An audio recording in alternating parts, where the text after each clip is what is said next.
Welcome, everyone. This is a joint hearing of the Subcommittee on Economic Growth, Energy Policy, Regulatory Affairs, and the Subcommittee on Crime and Federal Government Surveillance.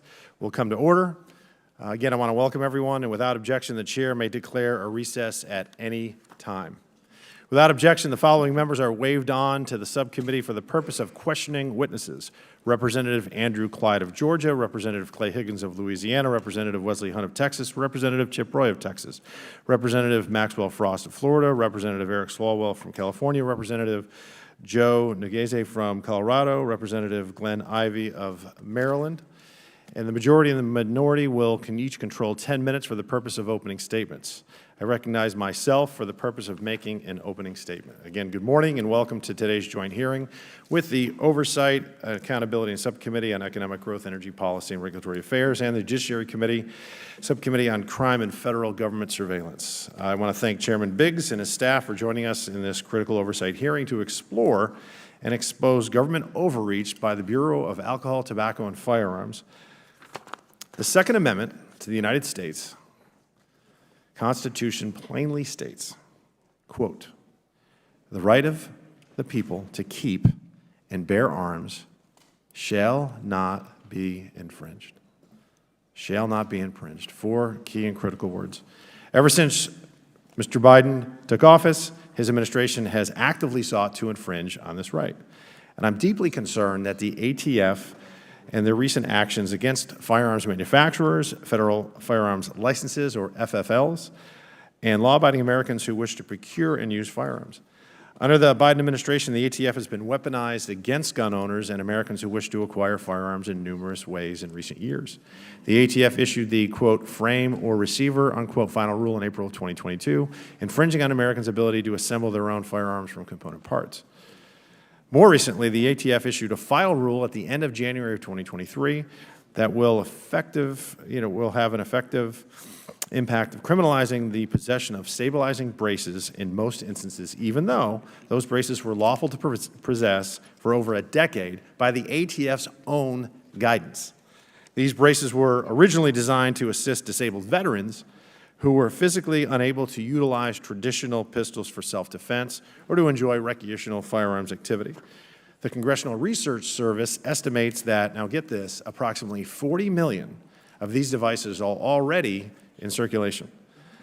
On November 26, 2012, over a decade ago, the Obama administration, their own ATF Firearms Technology Branch, issued a letter to Mr. Alex Bosco, one of our witnesses here today, and the inventor of the stabilizing brace. The letter clearly stated that the ATF finds that the submitted forearm brace, when attached to a firearm, does not convert that weapon to be fired from the shoulder and would not alter the classification of a pistol or other firearm. It also stated that such a firearm would not be subject to the National Act or NFA controls. In fact, they underlined would not be.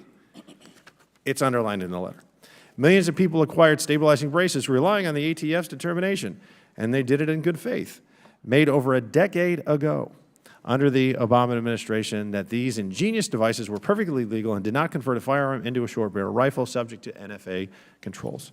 Now, anyone who has a stabilizing brace will be committing a crime after May 31st of this year unless they permanently remove and dispose of the stabilizing brace, turn in their firearm to a local ATF office, destroy the firearm, or try to obtain an NFA registration through a Byzantine process that includes marking the firearm so it can be traced. This rule will effectively turn many law-abiding gun owners into criminals if they fail to comply, even though Congress did not act. We didn't pass any new criminal laws or penalties related to stabilizing braces. We had unelected bureaucrats create a rule. It's not the way this should work. In addition to these overreaching regulations, the ATF has abused its enforcement authority at the direction of President Biden and other gun control advocates who simply don't care about the Second Amendment, and by extension our Constitution, or the proper role of government. In June of 2021, Mr. Biden directed the Department of Justice to adopt a zero-tolerance policy when inspecting firearms merchants, known as, again, the FFL, and to revoke their license for any violation, no matter how minor or unintentional. This policy has led the ATF to revoking licenses on the basis of small and technical paperwork errors without showing any pattern, intent, practice, or materiality. Revocations have skyrocketed in 2022 alone. The ATF revoked 90 licenses, more than any other year in 2006. So at the end of the day, unfortunately, the actions taken by the ATF have clearly demonstrated that the agency has changed its focus from those who commit crime to law-abiding Americans who wish to exercise their constitutional rights. Instead of going after actual criminals, the ATF, by changing the rules without any input from Congress, is trying to turn law-abiding citizens into criminals. It's unacceptable, it's unfair, and quite frankly, it's unconstitutional. This hearing will examine how the Biden administration's ATF has engaged in a host of practices to chip away at your constitutional rights. I want to thank the witnesses for appearing today and look forward to their testimony. I now yield to Chairman Biggs for the purpose of making an opening statement. Thank you, Mr. Chairman. I'm pleased to be here today. I thank you, Mr. Chairman, and your staff for hosting this important hearing today. The business before us today is a hearing entitled ATF's Assault on the Second Amendment. When is enough enough, close quote. And that really is the question of this. When is enough enough? That is a question that we have to resolve because there is a concerted effort to change the regulations that ATF has put in place and that millions of people have relied upon. ATF is engaged in various practices that seek to undermine the Second Amendment rights of Americans across the United States. The Biden administration has weaponized the ATF as it has weaponized every institution of our federal government. And this weaponization is an attack on law-abiding Americans. It is time for Congress to uphold the appropriate checks and balances by examining these actions by its own government against the American people. Hopefully today's hearing is just the beginning of holding ATF and countless other agencies under this administration accountable for its lawless overregulation of law-abiding Americans.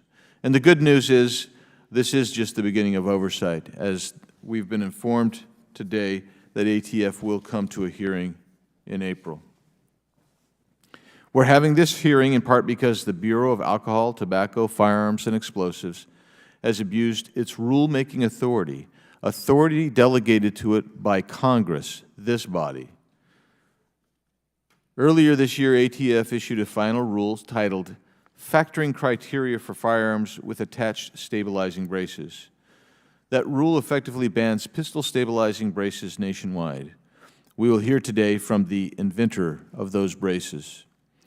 Disabled persons, including the disabled veterans for whom the pistol brace originally was created, will lose the benefit of this useful tool and potentially their ability to operate firearms entirely.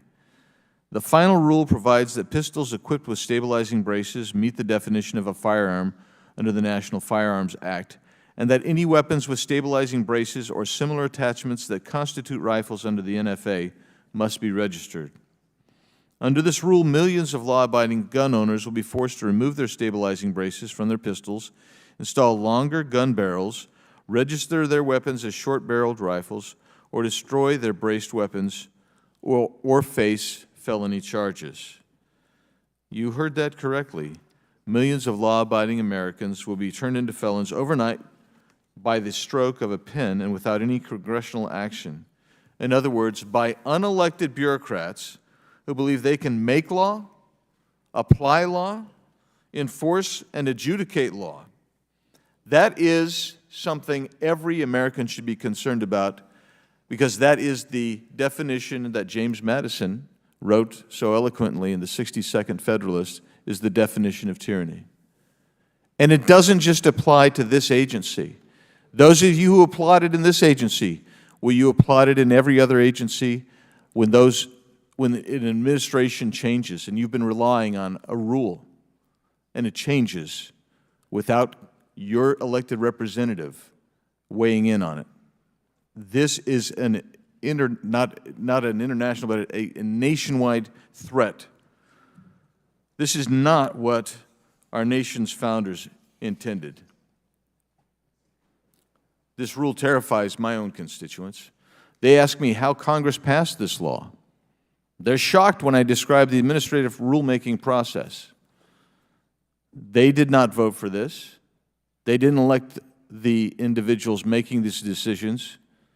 And in fact, I didn't vote for this. That is a huge problem. The pistol brace rule exceeds the ATF's statutory authority. Congress has neither criminalized the use of pistol braces under the Gun Control Act, nor authorized their regulation under the National Firearms Act. To make matters worse, for more than a decade, ATF actually told the manufacturers and consumers of pistol braces that the devices were perfectly legal before this abrupt about-face. That can happen with every agency. I hope you're not applauding this abuse of bureaucratic authority today because you happen to be sympathetic with what this rule is. Because I can tell you, every agency can then turn on the American citizen. When ATF isn't exceeding their statutory authority criminalizing products they once deemed legal, they're making it more difficult for law-abiding Americans to purchase firearms by capriciously revoking the licenses of American gun dealers. The Biden administration, acting on behalf of the gun control lobby, has targeted firearm businesses. Another example, soon after taking office, President Biden demanded the Justice Department adopt a zero-tolerance policy to revoke federal firearms licenses from those who committed willful violations of the law. That wasn't what the law is. There was no statutory authority for that. But shortly thereafter, ATF updated its federal firearms licensee quick reference and best practices guide to state ATF will, absent extraordinary circumstances, initiate proceedings to revoke the license of any dealer that has committed a willful regulatory violation of the Gun Control Act for specified violations. ATF has begun to revoke the licenses of FFLs for simple, technical, and non-material paperwork violations, violations that are anything but willful. They are revoking licenses for minor paperwork violations that have no bearing whatsoever on public safety. ATF's overzealous enforcement of paperwork infractions is shutting down small businesses and diverting resources away from holding criminals accountable. FFLs and law-abiding citizens are not the cause of firearm-related deaths. The Biden administration knows this. If it were concerned with safety, they would not be the most soft-on-crime administration in my lifetime. Guns are not the problem. Law-abiding gun owners are not the problem. Violent criminals whose sentences are cut short due to lax prosecution, who roam the streets instead of being incarcerated, are the problem. The ATF should be directing its agents to go after these criminals, not directing their agents to check for technical paperwork errors from FFLs and chase down disabled persons with pistol braces. When is enough enough? Well, I think we have seen enough, and I hope that we can act to put an end to this ATF overreach. And I would suggest that the most effective approach is to reduce funding, or better still, eliminate all funding, and even better, eliminate this woke, weaponized agency. I yield back. Thank you. Chair now recognizes Ms. Bush for the purpose of making an opening statement. Thank you, Mr. Chairman, and thank you to our ranking members, Raskin and Nadler, and Ranking Member Jackson Lee, as well as to the gun safety advocates in the room and to all the survivors in the room. St. Louis and I are here today to talk about the extraordinary gun violence epidemic in this country. In St. Louis and nationwide, gun violence is a public health emergency, and common sense regulations are a necessity. As a survivor of gun violence, I know firsthand the urgency of this issue. When I was in my early 20s, I found myself in a relationship with an abusive partner. He had guns. He kept one in the kitchen cabinet and another in between our pillows at night when we slept. One day, my abuser did not approve of the way I was cooking food. He got upset and he began to hit me. I ran out the back door, and as I ran, I remember thinking to myself, he was behind me, and now he's not. Why isn't he chasing me? Where did he go? Where is he? Next thing I knew, I heard gunshots. Gunshots aimed at me. My experience is not an anomaly. It is one too many survivors of gun violence know all too well, and it is not my only experience. I survived that harrowing and traumatic experience, but many others have not. Just 5 months ago, a shooter opened fire on students and teachers at the Central Visual and Performing Arts High School in St. Louis, a predominantly Black school. 2 people were killed, 7 were injured, and the entire CVPA and Collegiate School of Medicine and Bioscience community was traumatized. Like so many shootings, this one could have been prevented. The shooter failed an FBI background check, and his own mother had concerns, but his gun was unable to be confiscated because Republican anti-gun safety lawmakers refused to enact a red flag law in Missouri. Gun violence is now the leading cause of death for children and teenagers in the United States, with Black children 8 times more likely, eight times more likely to die from firearms than white children. 2/3 of intimate partner homicides in the United States are committed with a gun, and 80% of intimate partner firearm homicide victims are women. Nearly 80% of homicides are committed with a firearm, and this year, we have already had more than 100 mass shootings. It's only March. The cause of these statistics is obvious. This country has more guns than people. There are approximately 400 million privately owned firearms in the United States, which has a population of 332 million. The U.S. is home to nearly half of the world's civilian firearms. But for many Republicans, this is not enough. Students being murdered at their desks is not enough for them to value lives over toys. Republicans want the U.S. to have an even higher share of the world's gun supply. They don't want common sense regulations on gun ownership. Their perverted view of the Second Amendment compels them to argue against reasonable restrictions. We're asking for reasonable restrictions. And against, our work has to be to save lives. Republicans' refusal to accept common sense regulations is why we're here today. As killing machines flood rural and urban communities and slaughter our children. They want to pretend that regulating ghost guns is an assault on our liberties. They want to pretend that regulating stabilizing braces intended to convert a pistol into a short barrel rifle is trampling on our freedoms. They want to pretend that Democrats are coming for people's guns. But let's be clear. Republicans want to pretend that people who support gun safety measures are coming for everybody's guns. We're not. We're coming for the end to gun violence. We're coming for the end of this public health crisis. We're coming for the end of a society where the number of guns exceeds the number of people. We're coming for the end of weak gun laws that allow people to buy an assault rifle and kill and traumatize school children, traumatize teachers, and traumatize grocery patrons. That's what we're coming for, and it doesn't require taking away people's right to bear arms. Our work is about saving people's lives. We will not succumb to the nihilist, insurrectionist view of the Second Amendment. We will not allow the apologists for gun violence to win. We will double down on a public health response to the public health emergency that is gun violence in our country. And together, we will end this crisis once and for all. I now yield to the gentle lady from Texas, Ranking Member Sheila Jackson Lee. Let me thank the gentlewoman and ranking subcommittee member from Missouri, Congresswoman Bush. Let me acknowledge our chair and from the Oversight Committee, and as well, chair from Judiciary, and of course, the ranking members of the full committees on Oversight, Congressman Raskin, and of course, the ranking member of the Judiciary Committee, Mr. Nadler. I thank them for their service and leadership.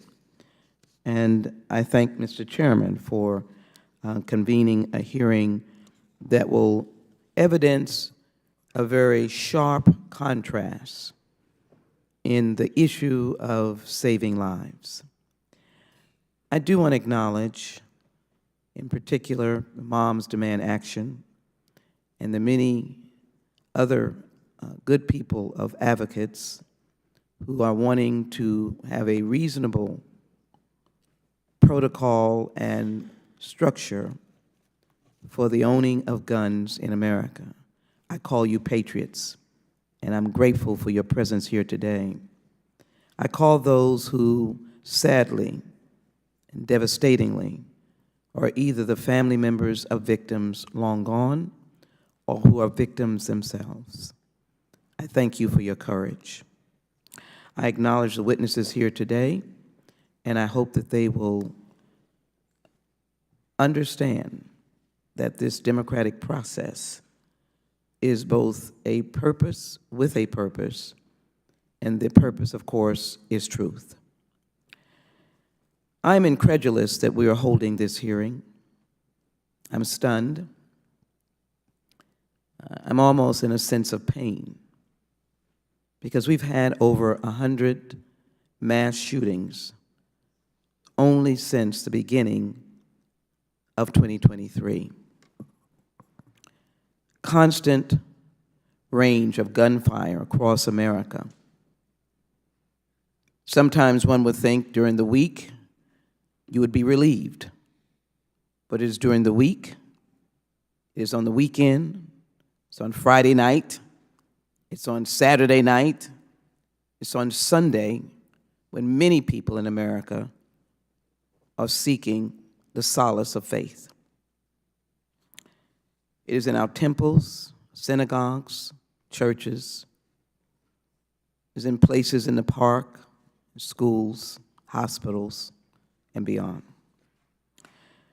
As far back as 1886, the Bureau of Alcohol, Tobacco, Firearms, and Explosives have been one of this country's most important federal agencies, fulfilling a multifaceted mission to protect American communities from violent crime while keeping us safe through regulation and enforcement of federal laws. Today's ATF's role is more crucial than ever before to help with public safety, as there are more guns in the United States than people. The number one killer for children is homicide, and the tool of the homicide are guns. Precious children, America's future. Fueled by politics and anxieties brought on by the COVID-19 pandemic, firearm sales have surged. In 2021, Americans purchased approximately 19 million firearms, down 12.5% from 2020, according to several industry estimates, but 2021 was still the industry's second busiest year on record, while last year was the third busiest. We rely on the ATF to ensure firearms do not end up in the hands of those who should not have them. That's all they do. And to regulate the purchase and transfer of firearms, licensing of firearms, manufacturers and dealers, and innovations within the industry to ensure compliance with federal law, particularly when manufacturers and dealers attempt to circumvent long-standing statutes and regulation. Contrary to what some of my Republican colleagues might say, evidence shows that more guns lead to more shootings. Gun violence is now the leading cause of death among children, as I said, while an average of 70 women are shot and killed by an intimate partner every month, and every day 316 people on average are shot.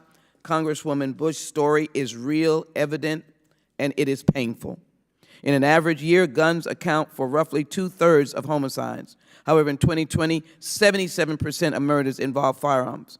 Despite these appalling statistics, congressional Republicans, aided and abetted by extreme rulings from the federal judiciary in favor of possessing and carrying firearms, have allowed our communities to be flooded with the guns of every kind, even in grocery stores and shopping at our major box stores on a Saturday morning.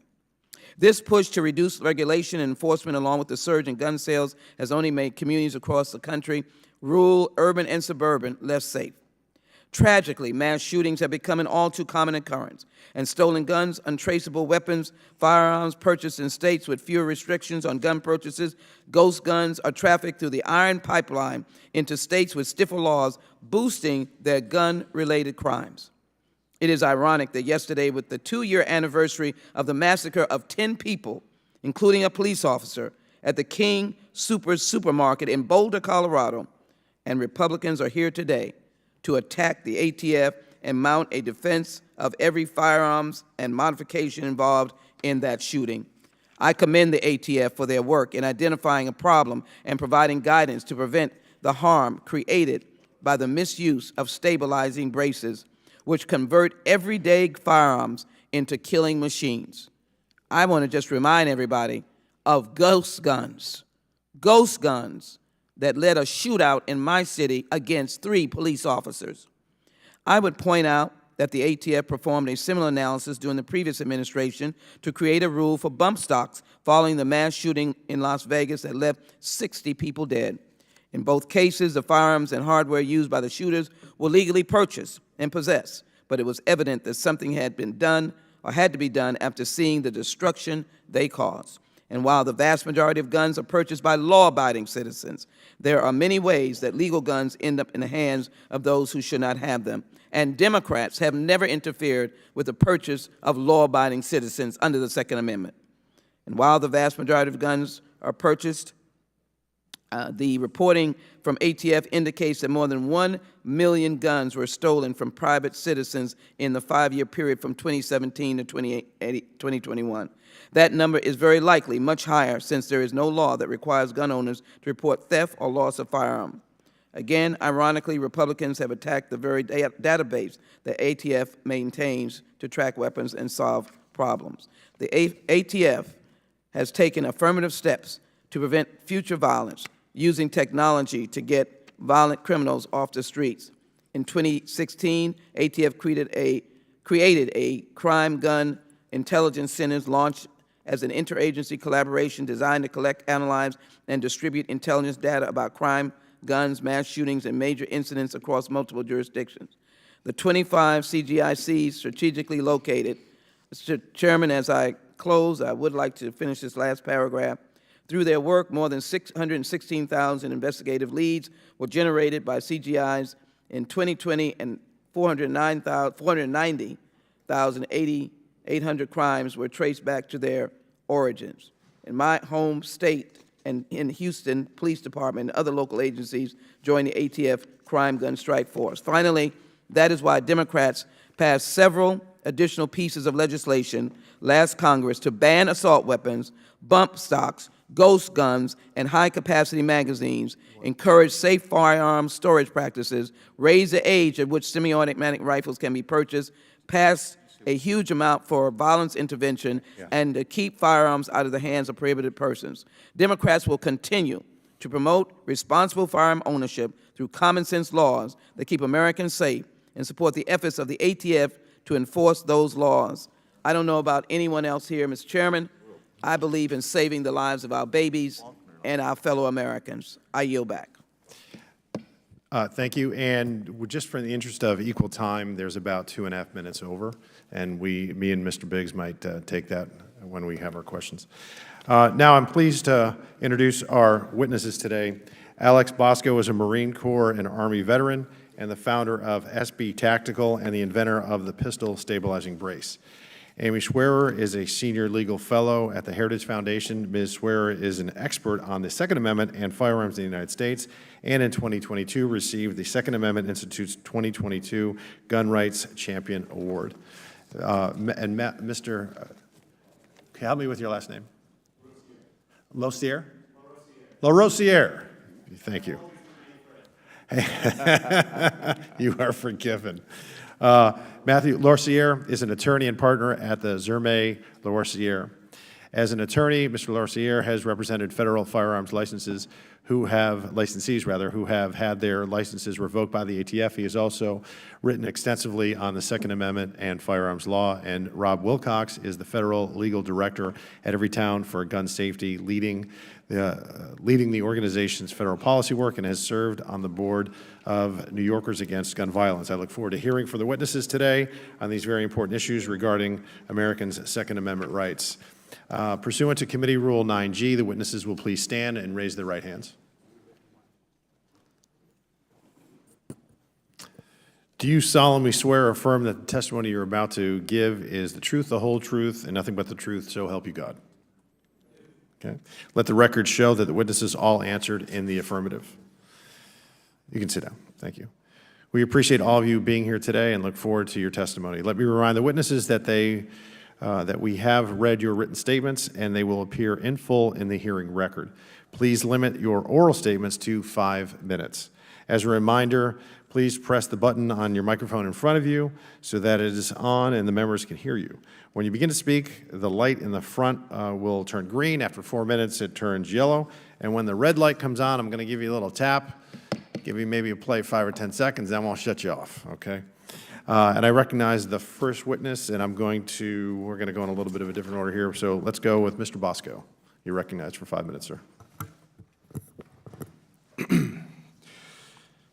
Chairman Fallon and Biggs, ranking members Bush and Jackson Lee, distinguished members of Congress, my name is Alex Bosco, and I am the inventor of the forearm stabilizing brace and founder of SB Tactical. As a naturalized citizen, former member of the Army and Marines, and small business owner, it's my high honor to share with you my experience aboard the ATF regulatory roller coaster.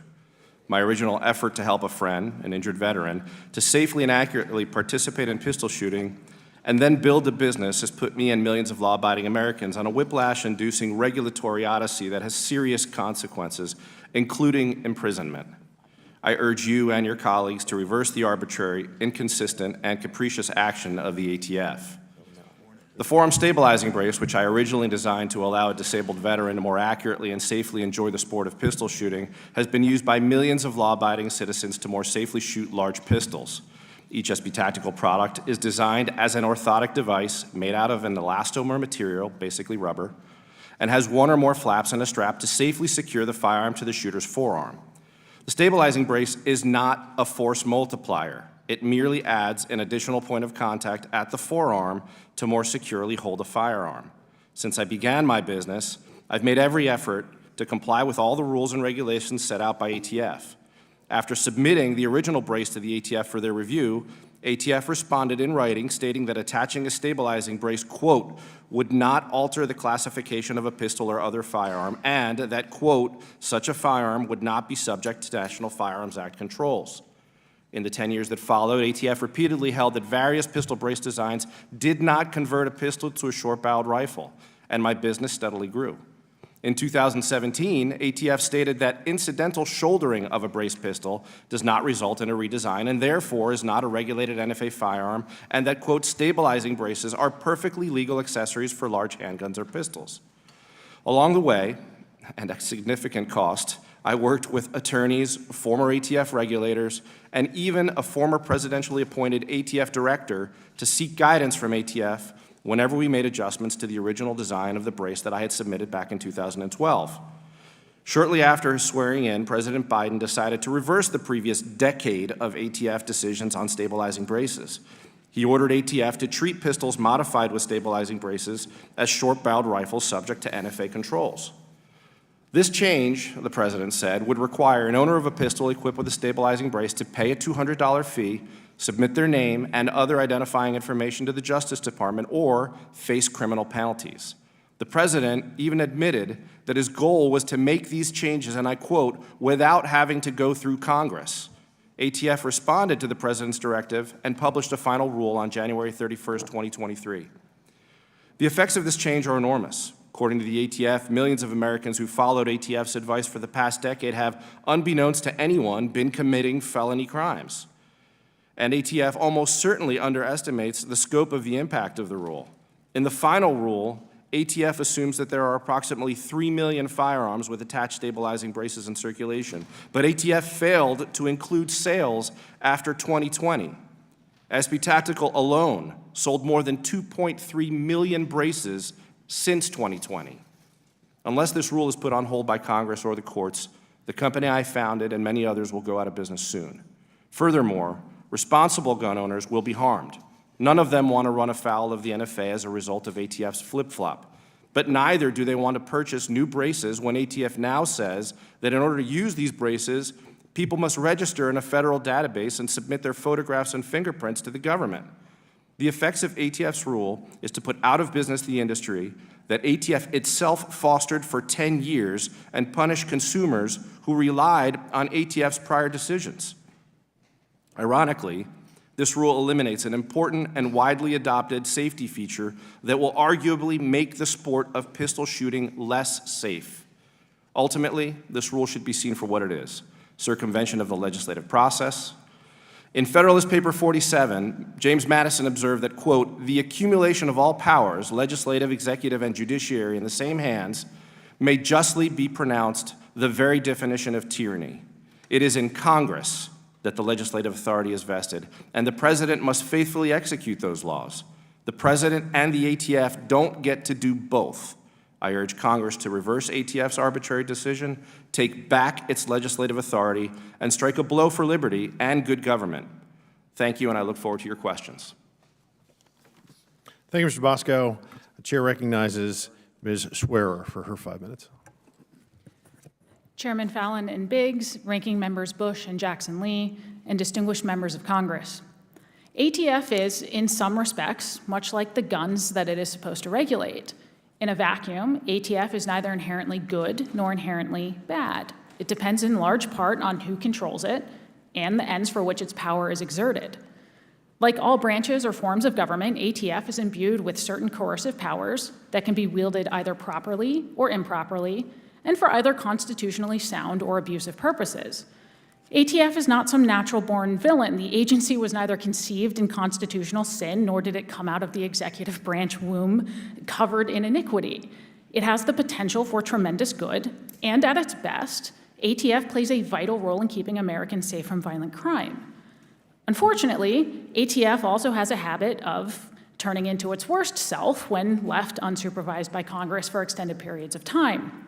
And that's a problem, because at its worst, ATF tends to use its vast and often unchecked regulatory powers to accomplish through agency rulemaking the very types of unreasonable and unconstitutional gun control measures that elected officials couldn't accomplish through the democratic process.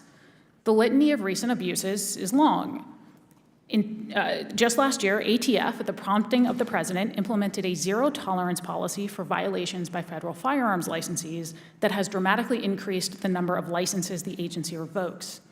Where the agency used to see itself as partners working with FFLs to ensure compliance with the vast array of federal gun laws, almost overnight it turned itself into an antagonist. The new policy presumes that many violations merit revoking that many violations merit revoking a license absent extraordinary circumstances, even for first-time violations. This zero-tolerance policy often applies to situations that are basically clerical errors or paperwork mistakes that don't result in any actual harm. And this is particularly ironic given ATF's propensity for sloppiness with its own firearms and records, which has sometimes resulted in actual harm. As Mr. Bosco explained, ATF also told potentially millions of American gun owners that despite a decade of ATF assurances to the contrary, their pistol-braced firearms were actually heavily regulated short-barrel rifles. And if these gun owners want to keep their pistol-braced firearms without immediately being branded as felons, they'd have to register each gun with the government and pay a $200 per gun tax. Otherwise, yes, the ATF is coming for their guns. In another recent rule change, ATF decided that Congress hadn't given it enough regulatory authority and decided it would rewrite federal law altogether. Whereas Congress said ATF could regulate firearms, anything readily convertible into firearms, and the frames and receivers of firearms, ATF told gun owners that actually it could, without any supporting statutory authority, also regulate almost frames and almost receivers. In addition to increasing the number and complexity of records that FFLs must maintain, ATF told them that these records must now be maintained indefinitely instead of for 20 years as under the old rule. And why, you ask, did ATF impose this tremendous burden on FFLs? Well, because it might help the agency in 0.002% of gun traces where having records older than 20 years might meaningfully further an investigation. And not all of ATF's malignant actions are recent. Federal law generally prohibits the importation of firearms and ammunition, except for those that are useful for sporting purposes. For decades now, ATF has maimed and mutilated the definition of sporting purposes in a purposeful attempt to inhibit Americans' access to commonly owned and constitutionally protected semi-automatic rifles. Despite the fact that millions of peaceable Americans routinely use these firearms for legitimate sporting purposes, to say nothing of other lawful uses, ATF continues to defy reality by insisting that they are not, in fact, useful for the sporting purposes. To be clear, Congress should not undermine ATF's legitimate efforts to enforce federal law and stop violent criminals. But it should absolutely step in to restrict ATF's discretion as to where it should focus its efforts and how it should wield its vast regulatory powers. It can and should consider statutorily undoing ATF's recent and not so recent attacks on the Second Amendment rights of peaceable Americans. You've asked us today, when is enough enough? How long, O Lord, will ATF continue being its worst self at the expense of peaceable Americans? Respectfully, the Constitution provides a clear answer. It's enough when you say it's enough, and it will continue until you do something to stop it. In my written submission, I've outlined a number of specific ways in which Congress can begin undoing ATF's problematic attacks on the Second Amendment and the separation of powers and prevent the agency from using these same abusive tactics in the future. I look forward to your questions on these important corrective actions. Thank you. Chair now recognizes Mr. Wilcox for his 5 minutes. Thank you, and good morning, Chair Fallon and Biggs, ranking members Bush and Jackson Lee, and distinguished members of the subcommittees and those who've waved on. I truly appreciate the opportunity to be here this morning. My professional work on gun policy and gun violence prevention is deeply informed by a number of personal experiences. I grew up in Brooklyn, New York in the 1980s and 90s, where gun violence was not an uncommon occurrence. But at the same time, my father, who was a veteran of the Special Forces, taught us to respect firearms. At our family farm, we enjoyed hunting, sport shooting, target practice, and learned about responsible gun ownership, including securing our firearms in a locked gun safe. Unfortunately, my family's experience with guns took a violent turn when my 19-year-old cousin Laura was shot and killed by someone who never should have had a gun in the first place. Laura was extraordinarily talented, kind, and with a beautiful spirit. She was an outstanding student, graduating as high school valedictorian, and at the time of her death as a sophomore at Haverford College, was in the midst of her campaign for student body president. But in January 2001, when Laura was home on winter break, filling in as a receptionist at a rural county behavioral health clinic, a client came in and opened fire. He shot Laura 4 times at point-blank range, killing her instantly. When his rampage at the clinic at a nearby restaurant was done, 3 people lay dead and 3 more were injured. Another mass shooting in a long line of mass shootings that doesn't always break through the national media. My aunt and uncle processed this tremendous loss while also fighting for a safer future for others. They became advocates who turned pain into progress, working to pass dozens of gun safety laws, and they're role models. I've now spent 20 years of my career working on gun policy and law around firearms. And one thing I know for sure is that ATF plays an essential role in keeping us safe by enforcing the laws on the books. ATF is one of the nation's leading law enforcement agencies with 5,000 brave men and women doing work across this country in 25 field divisions and 200 local offices. Its mission is clear: to protect the public from violent crime.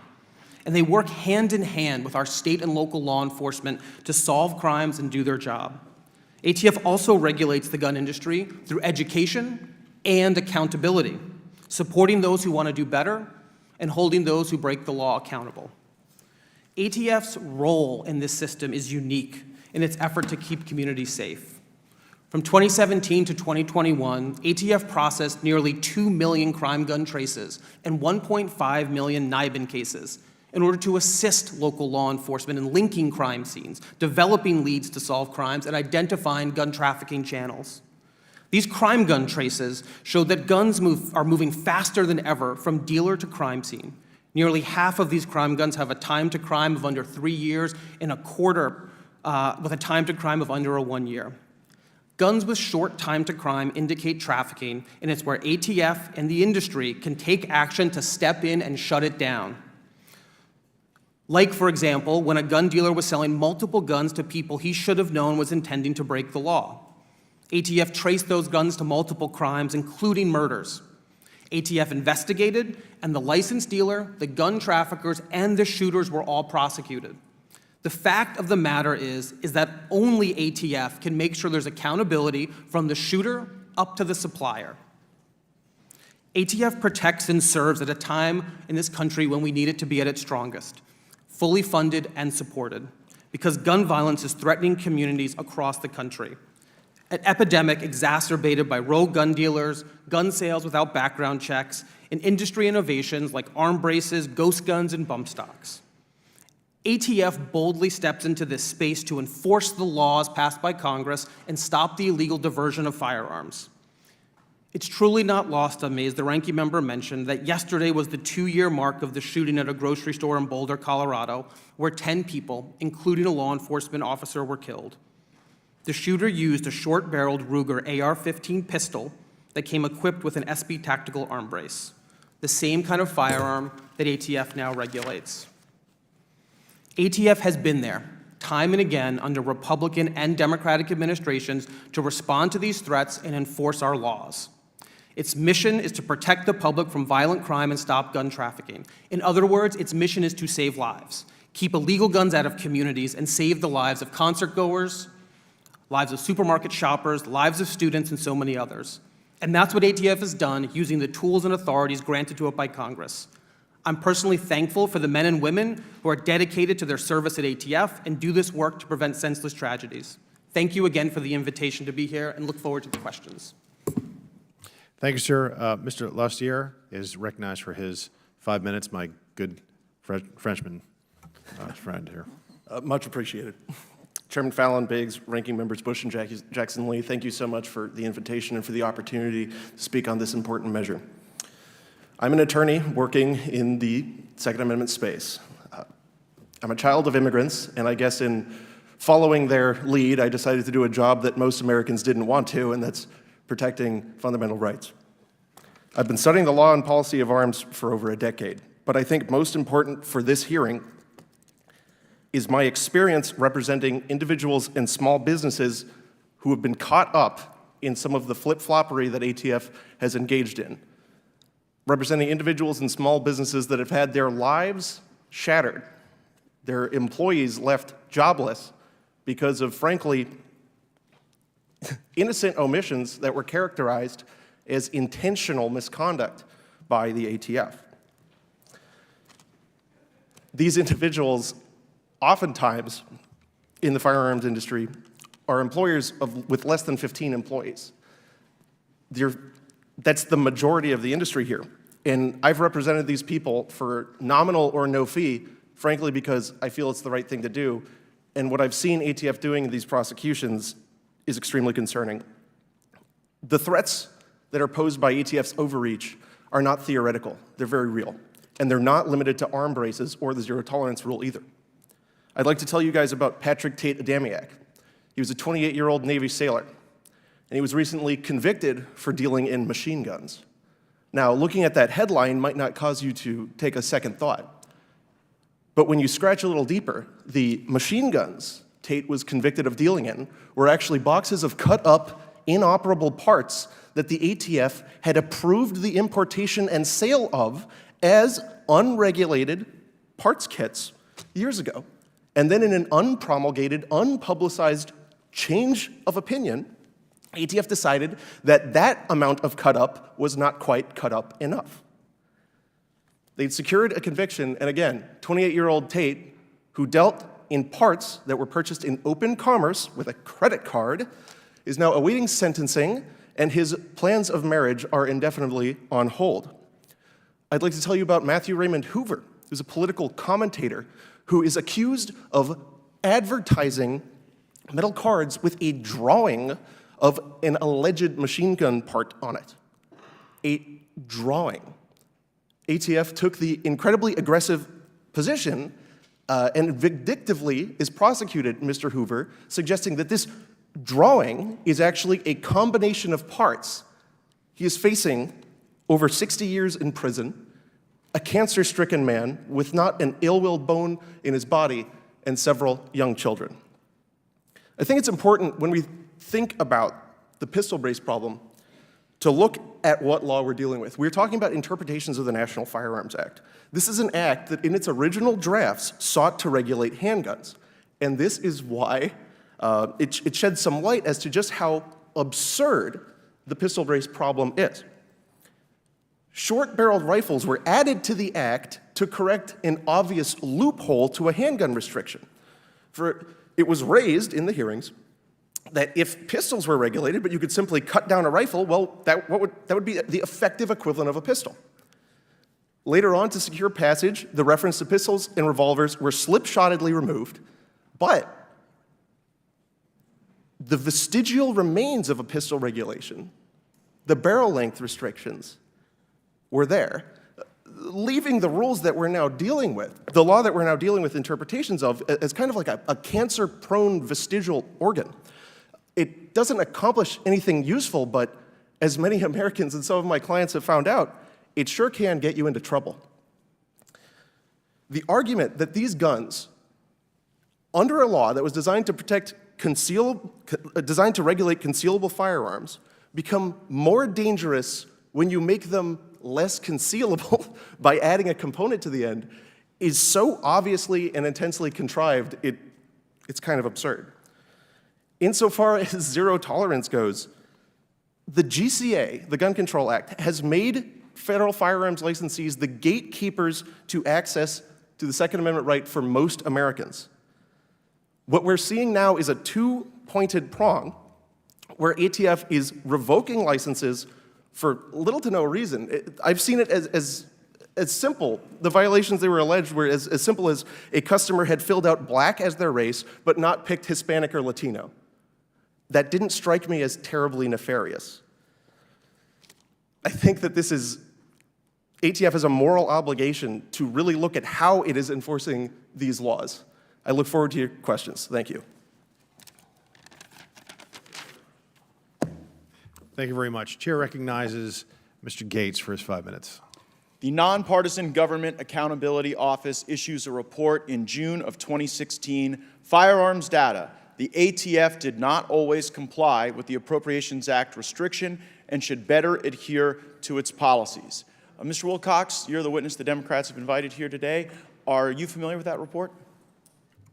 I am. And does the fact that the ATF broke the law concern you? The report, I believe, supported ATF's action in cataloging records to stop crime. I'll read from it. It says, a technical defect allows ATF agents to access data, including purchaser data, beyond what ATF policy permits. Do you take any umbrage with that conclusion? ATF has been collecting out-of-business records pursuant to a law signed by Ronald Reagan, and President Trump digitized more records than any other president. I don't care who did it. I'm just worried about the impact on my citizens. And I would acknowledge there may be Republican presidents who didn't do enough in the 80s to protect our gun rights. But on this finding, the ATF had to delete 252 million records, didn't they? So this is a tool that's helped solve 50% of crime. Wait. Did they have to delete 252 million records? What I know about this tool is that it's a That's how I'm crime-fighting asking tool. you. Did they have to delete? You said you're aware of the report. Is that conclusion correct? They had to delete 252 million records. I'm not aware of that line, but what I'm aware of is the Well, tool, crime-fighting tool. I'll represent to you that that's what had to happen.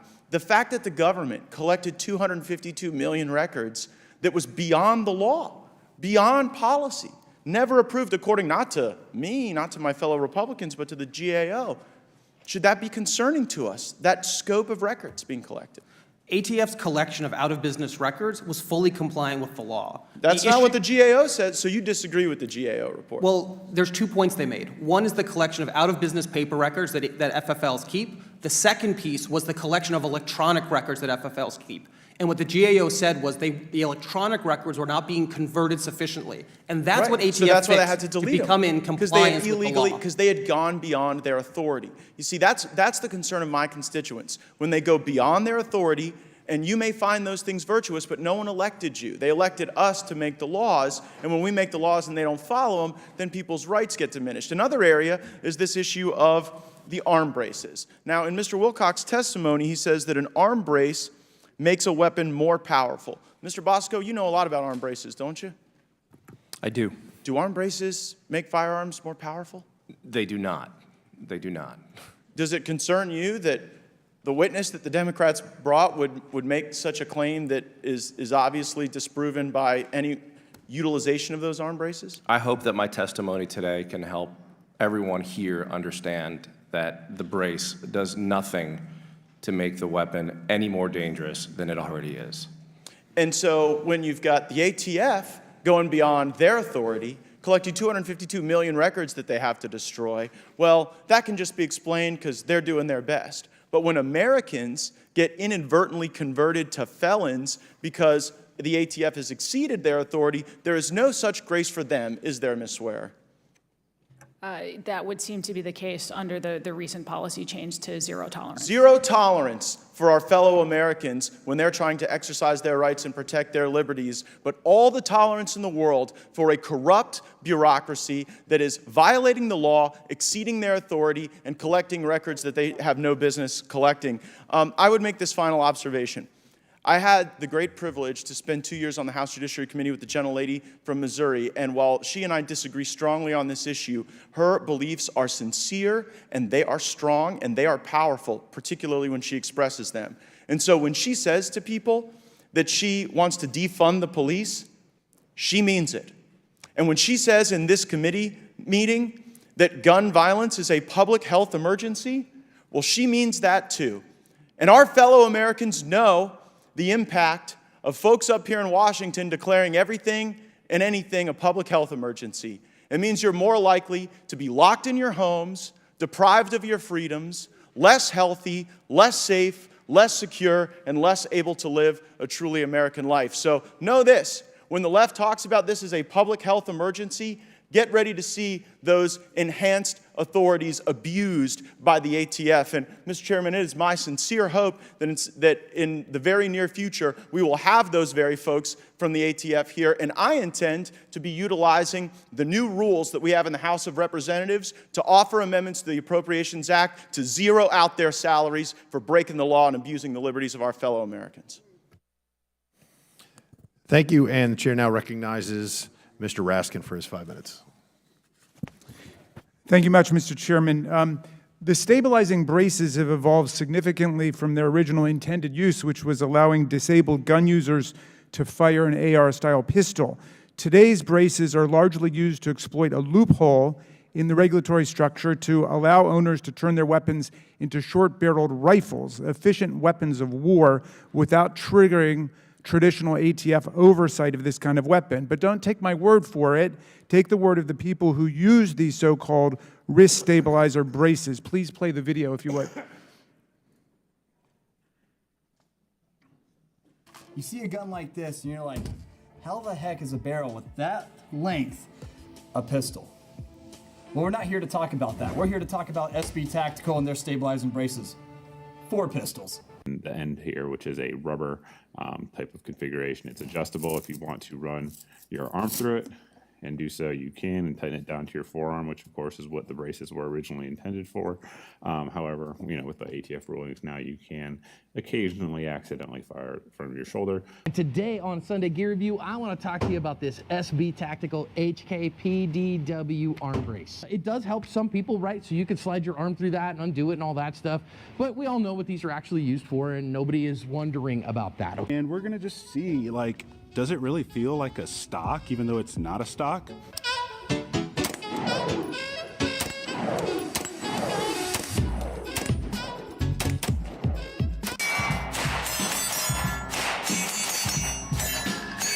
back to this brace. It changes the game. Like I said, it gives you 4 points of contact with the occasional shouldering. Got it loaded up? Let's see the difference. Now you've got a very shorty boy, right? So you can put this guy obviously in a briefcase if you wanted to, in a backpack. Mr. Wilcox, why are short-barreled rifles more dangerous and strictly regulated than other kinds of firearms? Short-barreled rifles are more easily concealable than long-barreled rifles, but have more destructive power than traditional handguns. For example, common ballistic vests worn by police protect against handgun ammunition, while rifle ammunition, like those fired by short-barrel rifles, can penetrate it. And what's the difference between a short-barreled rifle and a firearm with a stabilizing brace, as we saw brandished in the video there, and as we see on the poster behind me? When it comes to usability, I think next to none.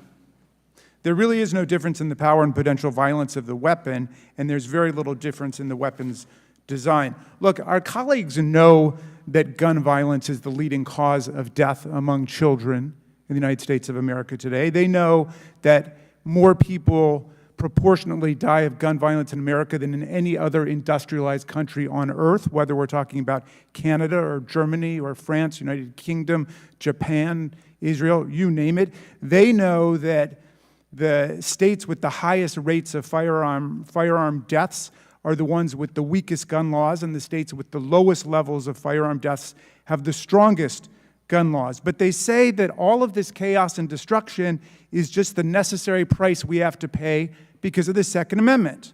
All those thousands of people gunned down at church, in school, at the Walmart, in parks and grocery stores are just the human sacrifice we've decided to pay as a society for our Second Amendment. My colleagues, this is a lie. Our colleagues advance a completely flawed theory of the Second Amendment, which leads them to oppose even reasonable common sense gun safety rules that the Supreme Court has approved and which the vast majority of Americans endorse. Our colleagues embrace what's called the insurrectionist theory of the Second Amendment. Our colleague, Mr. Gates, says the Second Amendment is, quote, about maintaining within the citizenry the ability to maintain an armed rebellion against the government if that becomes necessary. Our colleague, Chip Roy, says the Second Amendment was designed purposefully to empower the people to resist the force of tyranny used against them. And Congresswoman Boebert says the Second Amendment, quote, has nothing to do with hunting unless you're talking about hunting tyrants, maybe. Well, this theory is completely debunked and destroyed by the text of the Constitution itself and by Supreme Court precedent. And yet their theory of the Second Amendment is killing Americans. Article 1, Section 8, Clause 15 of the Constitution gives Congress the power to provide for calling forth the militia to execute the laws of the Union and suppress insurrections and invasions. The Republican Guarantee Clause tells the U.S. Congress to guarantee a Republican form of government to the states and to protect them against domestic violence. There's 6 other provisions in the Constitution, including the Treason Clause, that debunk what they're saying. And we're going to have to get through their false notion of the Second Amendment in order to save human life. Thank you. I yield back. Thank you. The chair recognizes Mr. Donalds for his 5 minutes. Thank you, Mr. Chairman. Real quick, I find it interesting that my colleagues have no problem with the ATF going outside its boundaries with respect to this brace. Meanwhile, my colleagues have no issue with the fact that the President of the United States has made a complete bastardization of asylum at the southern border, which has led to more fentanyl killing more people between the ages of 18 and 45 in the United States. Fentanyl is the #1 killer of Americans in the United States, and they have no problem talking about that. They don't even want to discuss it, but we're here talking about this. Ms. Swearer, you just saw the video that was up on the screen. Do you have a response for this video? Yes, though I suppose Mr. Bosco does as well. I think it's being used in a way to misconstrue the reality of SBRs. SBRs are actually still used by plenty of Americans who do have disabilities, but also just from the standpoint of SBRs themselves, they were the loophole, an attempt to regulate a loophole while trying to essentially ban handguns. Their restriction under the NFA has always been irrational. This idea that somehow a 14.5-inch barrel is more concealable than a 16.5-inch barrel when you walk in to commit a mass shooting, and that's why they choose it. It's just not realistic. It's the same gun. If you take that same gun and put it in a 16-inch barrel, if anything, the muzzle velocity will be increased when it is fired. So it just doesn't make a whole lot of sense. And I'm sure Mr. Bosco has some thoughts on that as well. I mean, Mr. Bosco, you're the inventor. What do you think? Yeah, thanks. You know, I think there's a lot of people online, and we've seen some of those videos. The reason I invented the brace was for people with limited mobility. Well, that was the inception. That was why I made it. It was for a friend. Yes, there are people that are not using my product the way that I've designed it to be used, but the intent has always been that. The idea that by adding a brace to a pistol makes the firearm more concealable and therefore more dangerous is laughable. It's a piece of plastic. It weighs a certain amount. It makes the firearm longer. It's not making the firearm more concealable. It's making it less concealable. Mr. Bosco, let me ask you a question. How many Americans do you think will become felons as a result of this rule? Well, I think we should probably look at what Congressional Research Services did.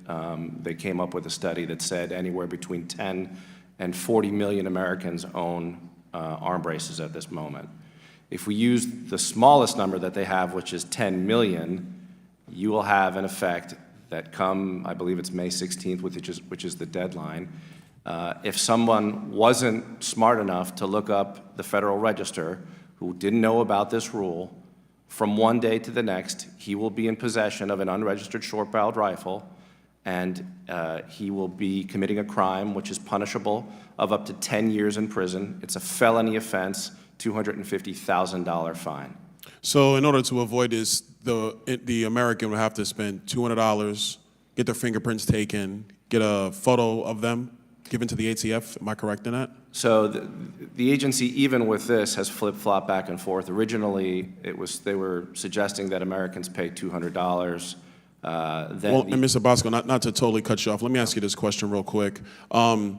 Did Congress pass a law to stipulate the ATF do this? Unequivocally, no.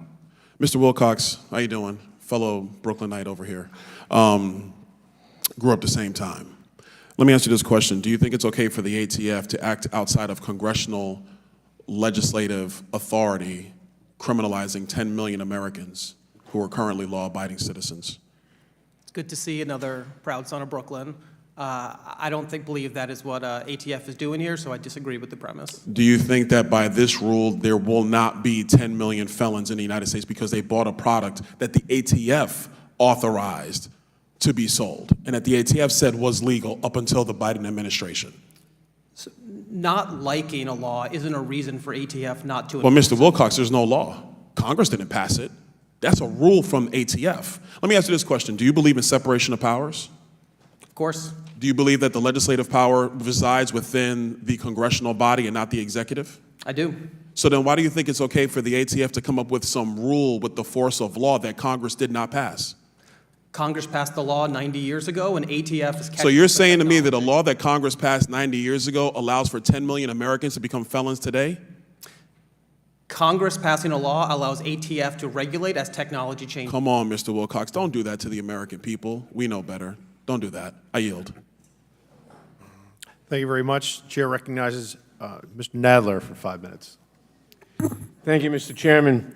Gun violence continues to take the lives of more than 100 Americans every day. It changes how safe we feel in our schools and in our houses of worship. It reduces vibrant cities to somber headlines. It takes our loved ones, old and young, and leaves us with another anniversary of lives cut short and a community forever changed. One of those tragic anniversaries was yesterday. On March 2nd, 2021 at 2:30, a shooter opened fire in the parking lot of a supermarket in Boulder, Colorado. The shooter used a pistol with a stabilizing brace, an accessory that turned the gun into a concealable assault rifle. 10 people were killed, including Officer Eric Talley, a father of 7, and one of 69 officers killed on duty that year. It is against this sobering backdrop that Republicans have called this hearing to criticize the Bureau of Alcohol, Tobacco, Firearms, and Explosives. the law enforcement agency tasked with keeping guns out of the wrong hands. Rather than inviting the agency's director for serious discussions of ATF's work, the majority has called representatives of the gun industry and those who profit from defending them. The witnesses include the person who invented and sells stabilizing braces just like the one used to kill 10 people in Boulder. At least Republicans are transparent about their goal. They have introduced a bill to abolish the ATF. They seek to eliminate the law enforcement agency responsible for protecting communities from gun violence, stopping gun trafficking, and ensuring lawful and responsible gun ownership. Local law enforcement depends on ATF to provide resources that help them solve crimes and prevent gun violence. But the majority seeks to strip them of this vital assistance that keeps their communities safe. It is essential that we conduct oversight of our agencies to make sure they are fulfilling their missions. But today's hearing makes no attempt at that. Instead, it shows how radically out of step my Republican colleagues are with both the American people and with law enforcement. Democrats have put forth a variety of solutions to prevent gun violence, to support law enforcement, and to solve crimes. But our colleagues across the aisle continue to push for unfettered access to assault weapons, concealable rifles, and ghost guns. As Republicans continue to seek freedom from gun regulation, we will continue to seek communities free from violence. We know that the Second Amendment, only half of which the chairman quoted, reads, quote, "A well-regulated militia being necessary to the security of a free state, the right of the people to keep and bear arms shall not be infringed," unquote. We know that it was adopted because of the framers' fear of standing armies. This fact was not disputed, and the Second Amendment turned into a general license for the private possession of firearms until an extremist Supreme Court decided the Heller case 11 years ago. Mr. Wilcox, we've heard a lot of talk today about the ATF's rule subjecting firearms equipped with stabilizing braces to regulation.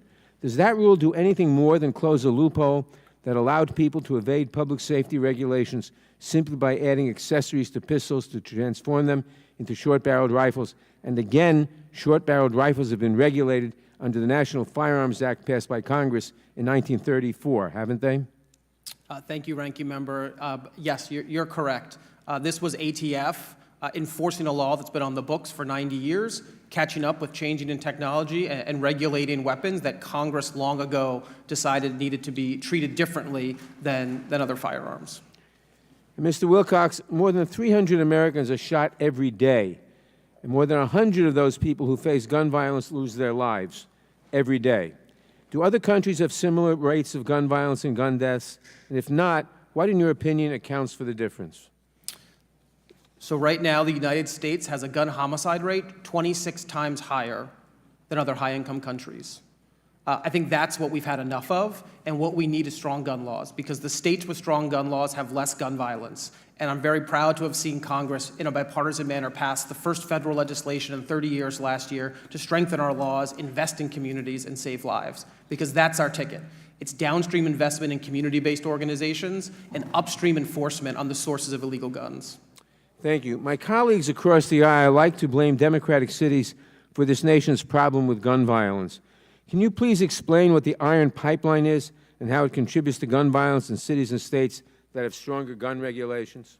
Yeah, so the Iron Pipeline is describing a gun trafficking channel. It's how guns move from states with weak gun laws to states with stronger gun laws. But I really do think about it as just the movement of illegal guns. And what we know is that criminals are targeting states with weaker gun laws, sales without background checks, gun dealers who they know will skirt the law to acquire legal guns and move them into our cities. That's the critical intervention point. That's what ATF does. Just recently, they busted a gun trafficking ring that moved 500 guns that were acquired from online no background check sales in Georgia to California. It's why we need ATF on this front line. Thank you. My time has expired. I yield back. Thank you. The chair recognizes Ms. Boebert for her 5 minutes. Thank you, Mr. Chairman. You know, it's interesting hearing the rhetoric from the other side of the aisle. I used to say we don't differ in our hearts. We differ in data. No one wants to see children injured or even lose their lives. However, especially since serving in Congress, I've seen that Democrats do differ in their hearts because they're doing nothing to save lives in the womb. We had a Born Alive Act where one Democrat voted in favor of a full-term baby who is being aborted and survived that abortion, would be born alive, and then issued medical care to save that child's life. So we do differ in our hearts. I have not seen my Democrat colleagues defend innocent life, but they want to use these talking points of children in tragic, horrible scenarios as a political pawn to regulate law-abiding citizens. Now, for far too long, rogue politicians and partisans at the ATF have really run amok, infringing and trampling on the Second Amendment, the rights of the American people. This shall not be infringed, period. There's no comma after shall not be infringed. And it's trampled on by the federal government, by the states and local governments on a regular basis to disarm Americans, to make them subjects rather than citizens. And I stand by the statements that I made because this is to protect the people from a tyrannical government, and it's for self-preservation. This is to defend yourself, your life, which is so valuable. But anyone remember, since we are talking about the ATF, and Mr. Chairman, I actually second Mr. Gates's comments. I would love to have the ATF in here so we can actually question them on this rule. But do any of you remember Project Gunrunner and Operation Fast and Furious? Yeah, the fact that the ATF allowed 1,000, no, more than that, thousands of guns to end up in the hands of Mexican cartels and criminal organizations, and they lost thousands of these traced firearms. And then one of these guns was used to kill border agent Brian Terry, all through some brilliant government program.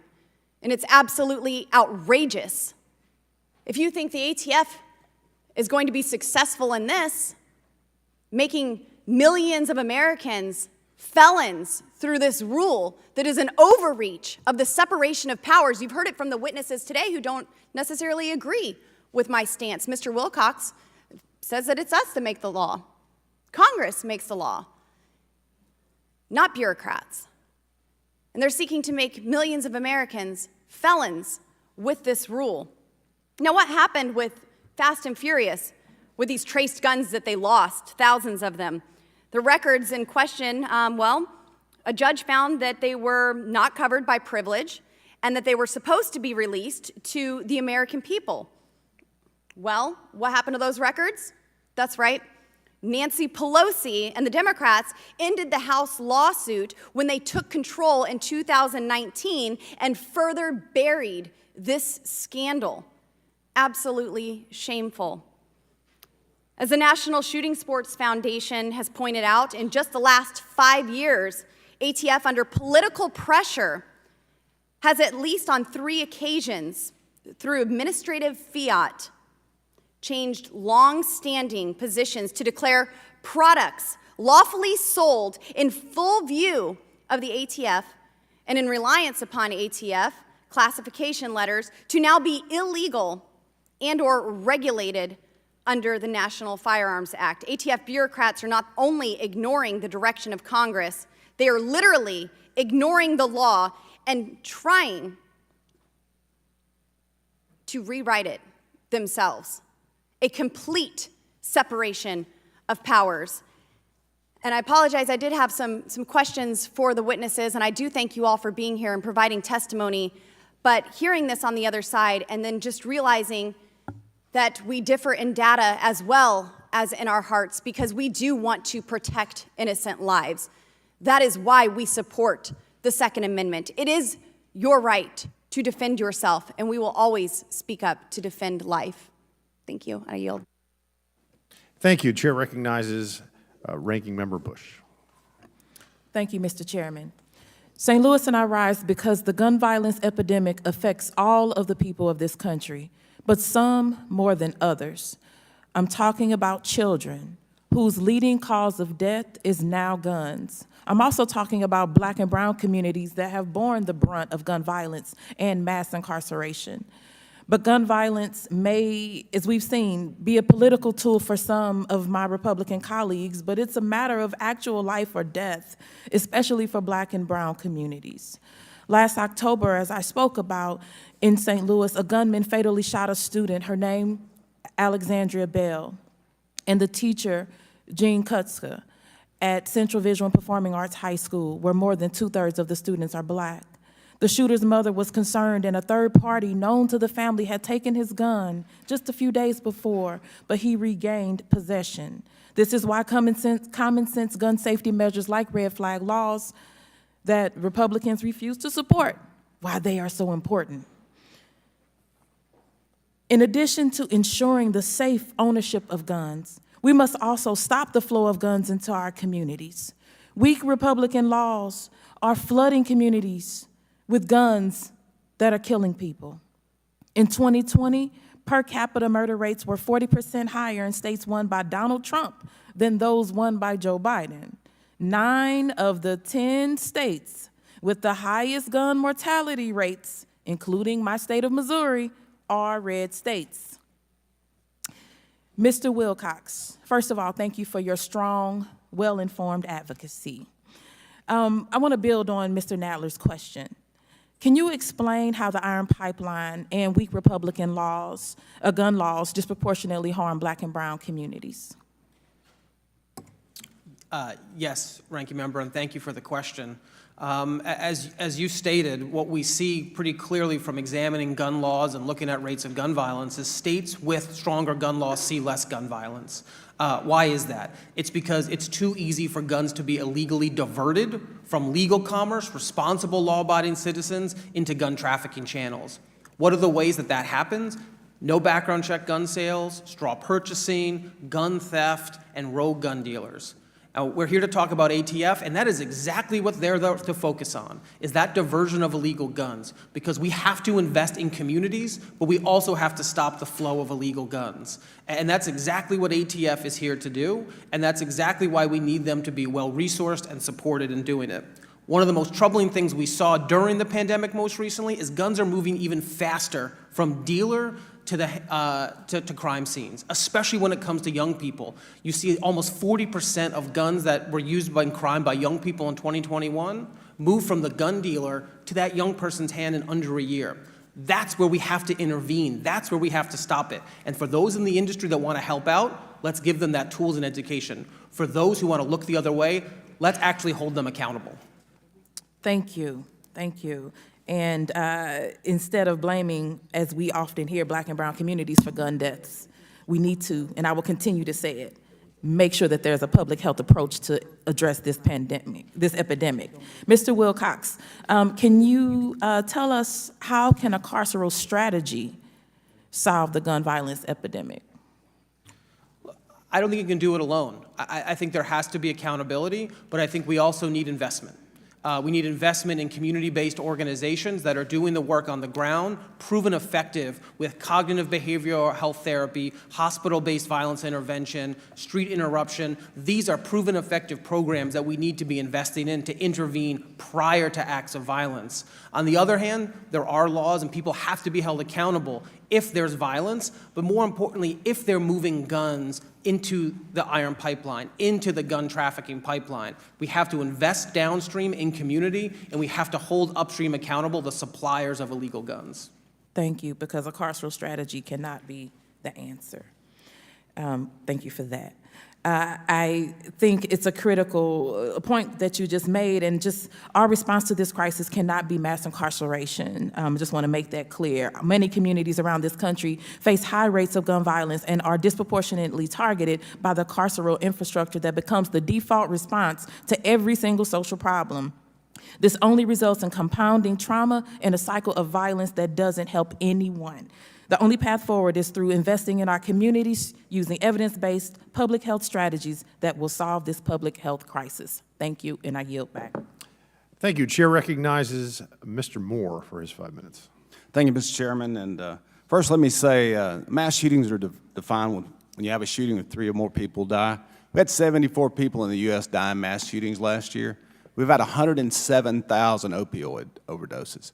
Number one killer of people between the ages of 18 and 45 is opioid. And based on testimony we've been hearing about the open border, they're getting younger and younger.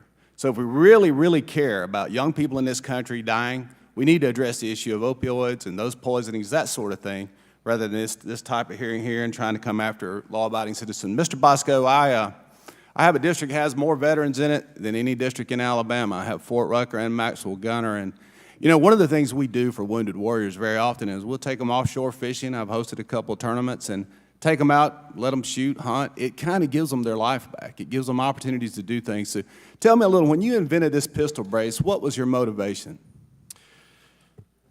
Well, I mean, I was at a range. A lot of us veterans enjoy shooting sports, shooting guns safely. And a range officer was out there, and he essentially told my buddy that he didn't want him shooting the weapon the way he was shooting it because, in his opinion, he was firing it unsafely. So now your buddy is? He's a vet. Wounded warrior? Yeah, he's a wounded warrior, lost a limb. Go ahead, sir. And he essentially, obviously, you obey the range officer's rules. But the initial impetus was to get this guy back out there shooting a firearm safely. And I think it did a good job of that, and it's brought a lot of other veterans back to shooting sports. It's the one thing that all of us enjoy doing. You know, I don't even think my colleague would disagree that it's something that veterans do. I mean, his father did it. I train my kids the right way. It's something that really helps. It's cathartic to other veterans, including wounded veterans, and it's cathartic to people who just want to go out there and enjoy it. I mean, there shouldn't be any, I really don't think there's, I mean, we're all talking about Second Amendment issues here.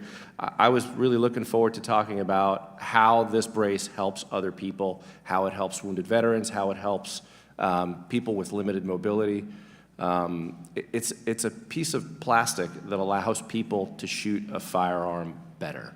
That's what it is. You know, and my daughters shoot, and I understand that the brace allows 3 points of contact, so some of the wounded among us, some of the weaker maybe, couldn't hold a handgun. It allows them an opportunity to shoot as well. Is that correct? That's exactly right. All it does is allows for a third point of contact to help you fire the weapon more safely. Nothing about this product makes the weapon any more dangerous. Wait, no, so you're saying, number one, it doesn't make the weapon more dangerous. Actually, it probably makes the weapon safer. It does. And more accurate, I would think, which is a good thing when you're firing down range, I would assume. You want to hit targets, right? Exactly.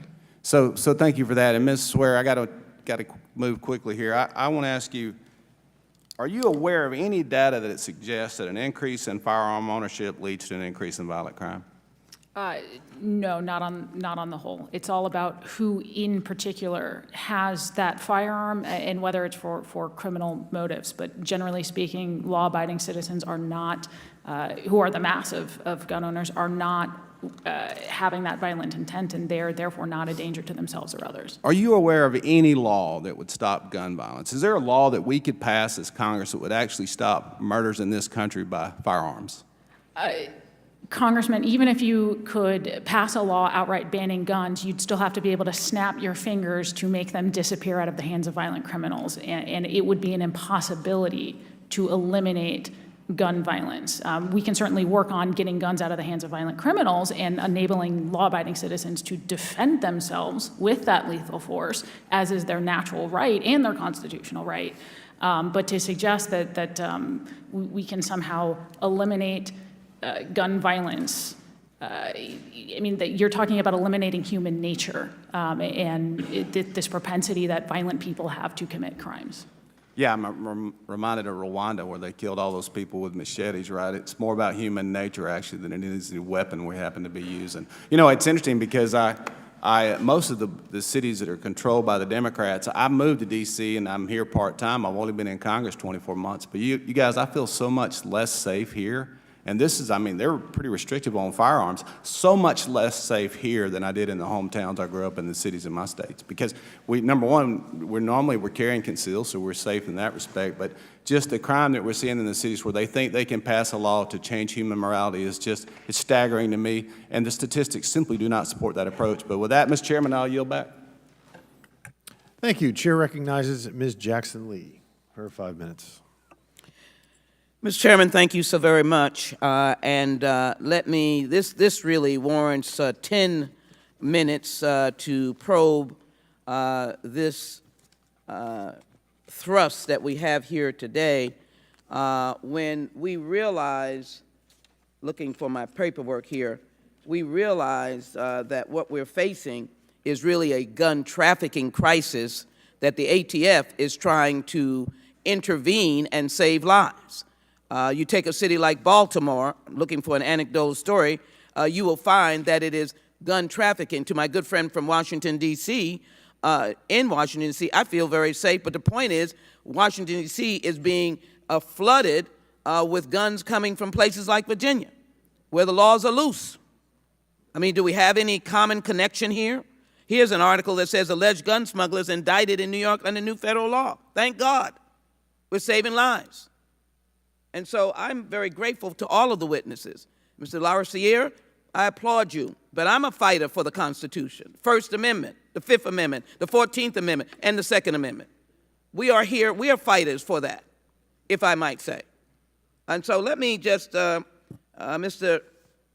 Basio, I take no back seat to fighting for my veterans. I love them. I love the combat soldiers and others, sailors and others, every list of man that you can imagine. Love traveling with the Marines. See what they do on the front lines. They're the first in. Then the Army wants to tell me, no, not really. Each one of them ought to be respected. But let me just share with you.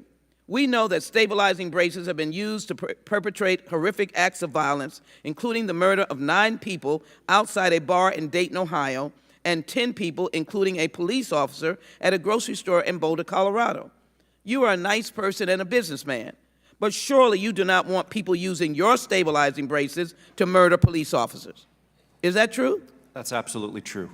And so the work of the ATF is to ensure that we regulate not your work, not your brace, but to ensure that it does not get in the hands of those who would not be able to, if you will, use it as you would want it to be. Let me move quickly. Thank you for that. Let me move quickly. Mr. Wilcox, doesn't the Bruin decision represent a radical departure from the line of reasoning that Justice Scalia used in Heller, in which he recognized that the rights secured by the Second Amendment are not unlimited, and that nothing in that opinion should be taken to cast doubt on long-standing prohibitions against carrying of dangerous and unusual weapons? Just as the Supreme Court's decision in Dobbs has endangered the health and safety of millions of women, do you anticipate that Bruin decision will threaten the safety of Americans, and why? So I think the Bruin decision has created a lot of confusion. It's created an overabundant reliance on history, looking for a deep, specific historical twin by some courts rather than an analog, and what it's led to is perverse results. In the Fifth Circuit, I know the ranking member's home circuit, we saw the Fifth Circuit Court of Appeals strike down a provision in federal law that prohibits domestic abusers under protective orders from purchasing and possessing guns.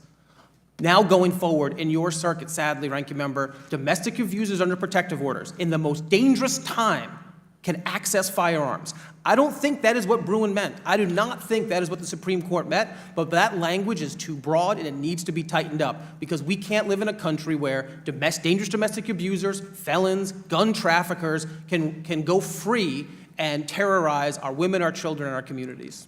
The most dangerous, if you talk to police officers as I do, the most dangerous call is a domestic violence call. I lost a beloved sergeant, saving the life of a mother and son, but he died, wounded and died on a domestic violence call. Let me quickly move to this issue of FFLs. How does it impact public safety if FFLs are not being regularly inspected? And how would increasing the ability for ATF to inspect FFLs impact law-abiding citizens? Ms. Wilcox, I don't want to put anyone out of business. I'm just trying to save lives. The regulation of FFLs.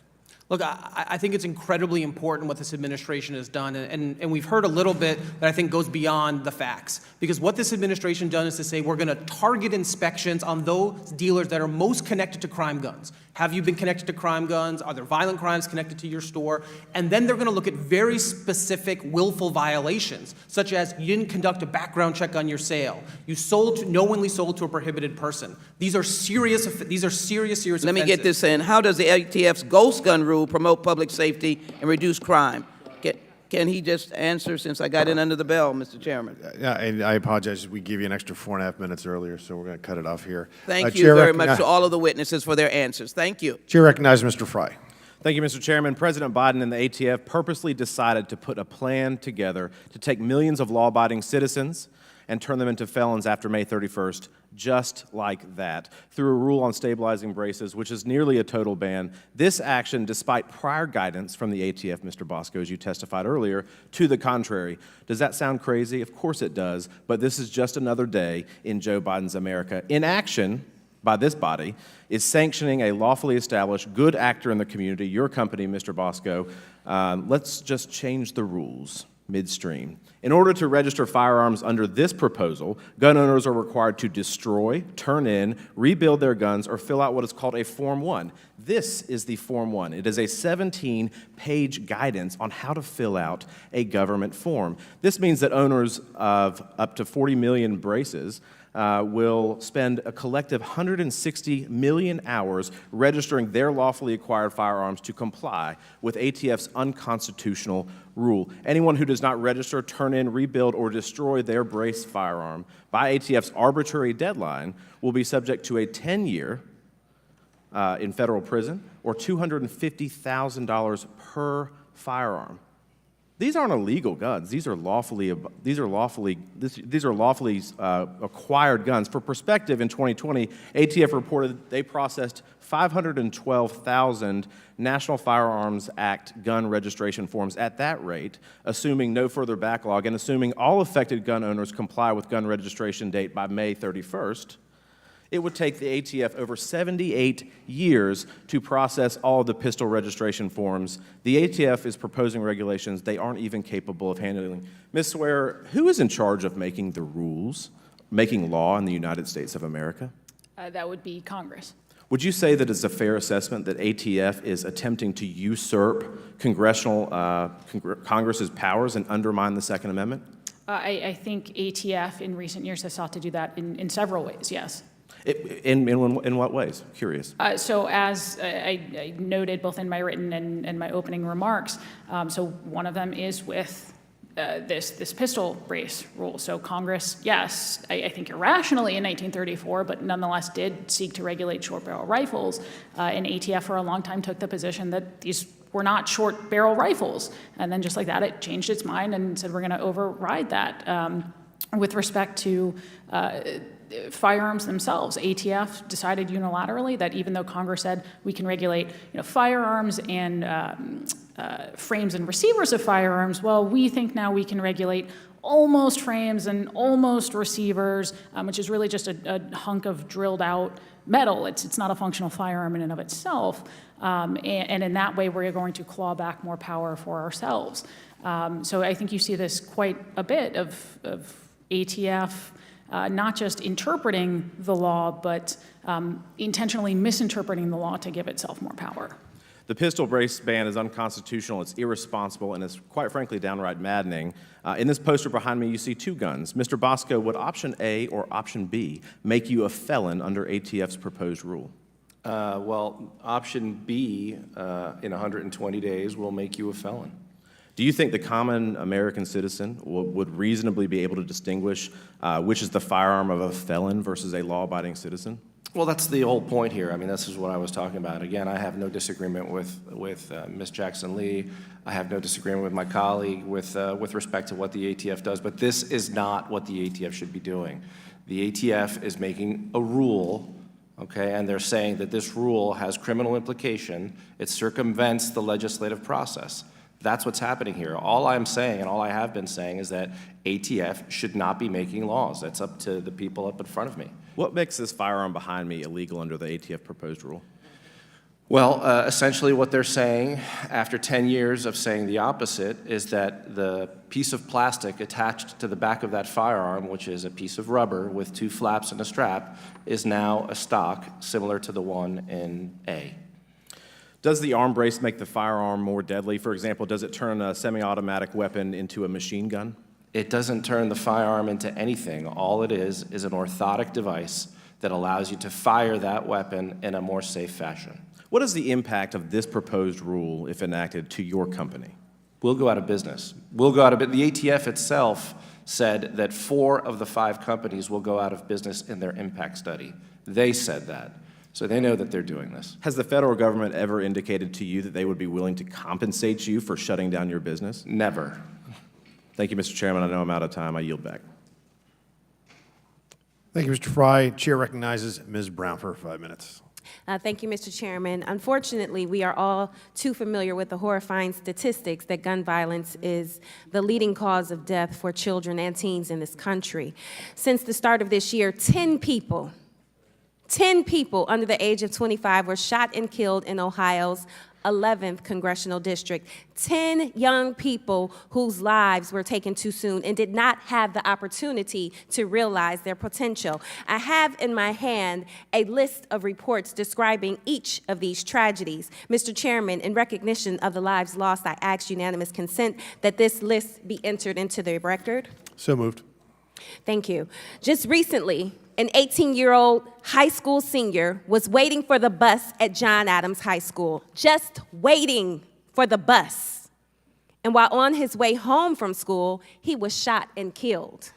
Mr. Chairman, John Adams High School is my alma mater. A few days ago, 2 men in Cleveland were arrested for selling an undercover ATF agent nearly 100 guns as part of an ongoing law enforcement operation to combat gun smuggling. Many of the guns recovered by the law enforcement were ghost guns, firearms that can be assembled in parts without serial numbers, making them extremely difficult to trace. That's why they're called ghost guns. ATF estimates that about 45,000 ghost guns have been recovered from crime scenes since 2016, with more than 19,000 recovered in 2021 alone. As they are a massive source of violent crime, the reasonable thing to do is regulate ghost guns. But reasonable regulations to protect Americans, like tracking ghost guns, have been strongly opposed by Republicans and the gun industry. And that is despite thousands of American mayors and the majority of the American people begging for more regulation. Because in Republican eyes, not being allowed to manufacture and own deadly weapons of war somehow infringes on the Second Amendment.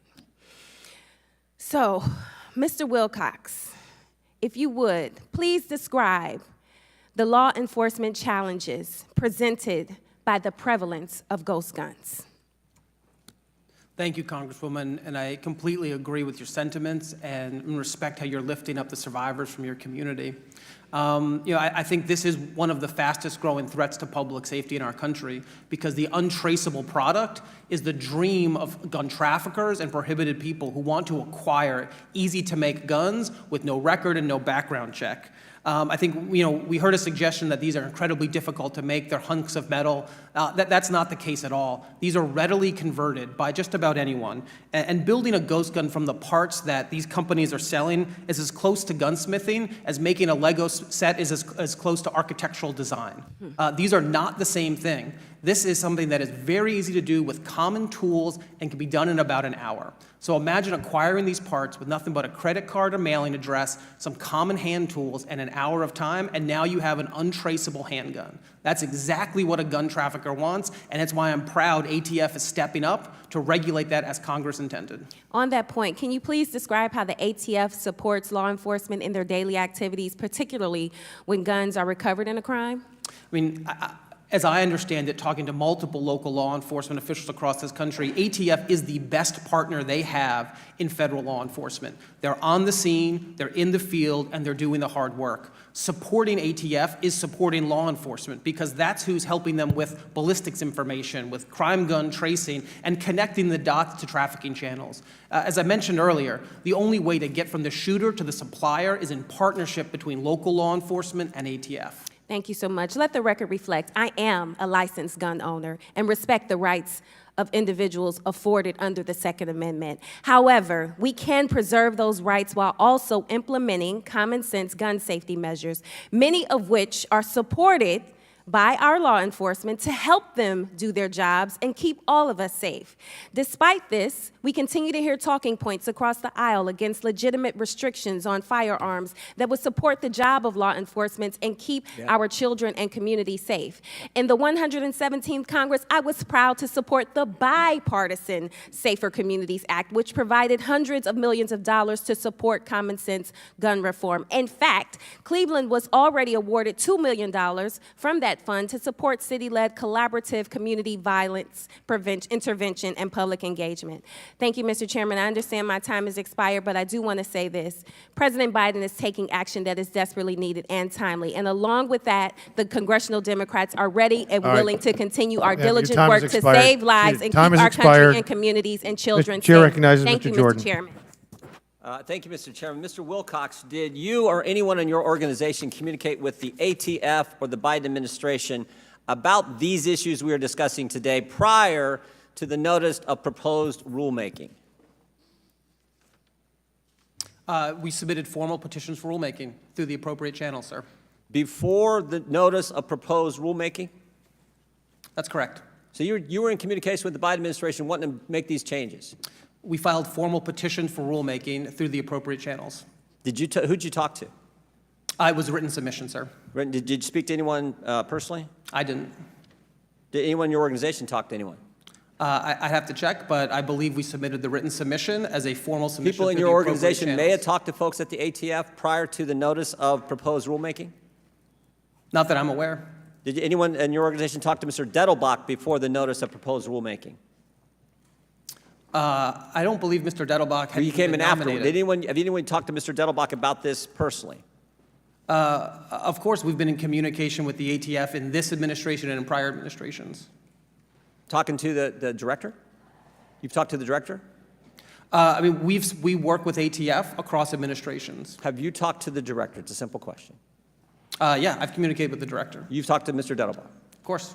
Yeah, and I find that interesting. I just know, as we're speaking upstairs, the president of the National School Board Association is sitting for a transcribed interview because the same thing happened there.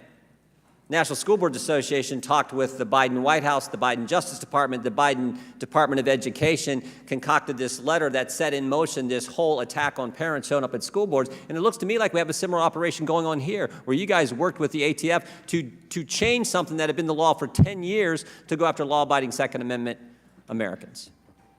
Second Amendment supporting Americans. Mr. Bosco, you invented this stabilizing brace, is that right?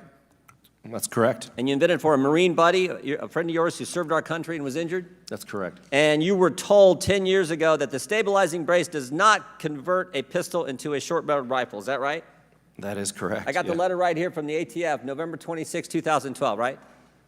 And then 7 weeks ago, a 180-degree change, right? 180-degree change, just the opposite. They now say it is just the opposite of what they told you 10 years ago. Again, I know others have talked about this, but I think it's so clear. 180-degree change. So in 10 years and 2 months, the rule was one way, and you developed a business based on the rule that they told you. Your government told you this was fine, and now they've changed it. That's correct. When did the bill pass that changed the law? There was no bill. No bill. That's the fundamental issue, right? No bill. Mr. Dettelbach, the new director, he never ran for Congress. I don't think he was ever, I don't remember a bill going through Mr. Nadler's committee last Congress that changed the law. I would have known because I'm on that committee, the Judiciary Committee, which has jurisdiction over this stuff. I would have known. I don't remember a bill passing the full Congress. I don't remember a bill in the Senate Judiciary Committee passing or going through the Senate. And I certainly don't remember a bill going to President Biden's desk that he signed in the legislation that changed the rule.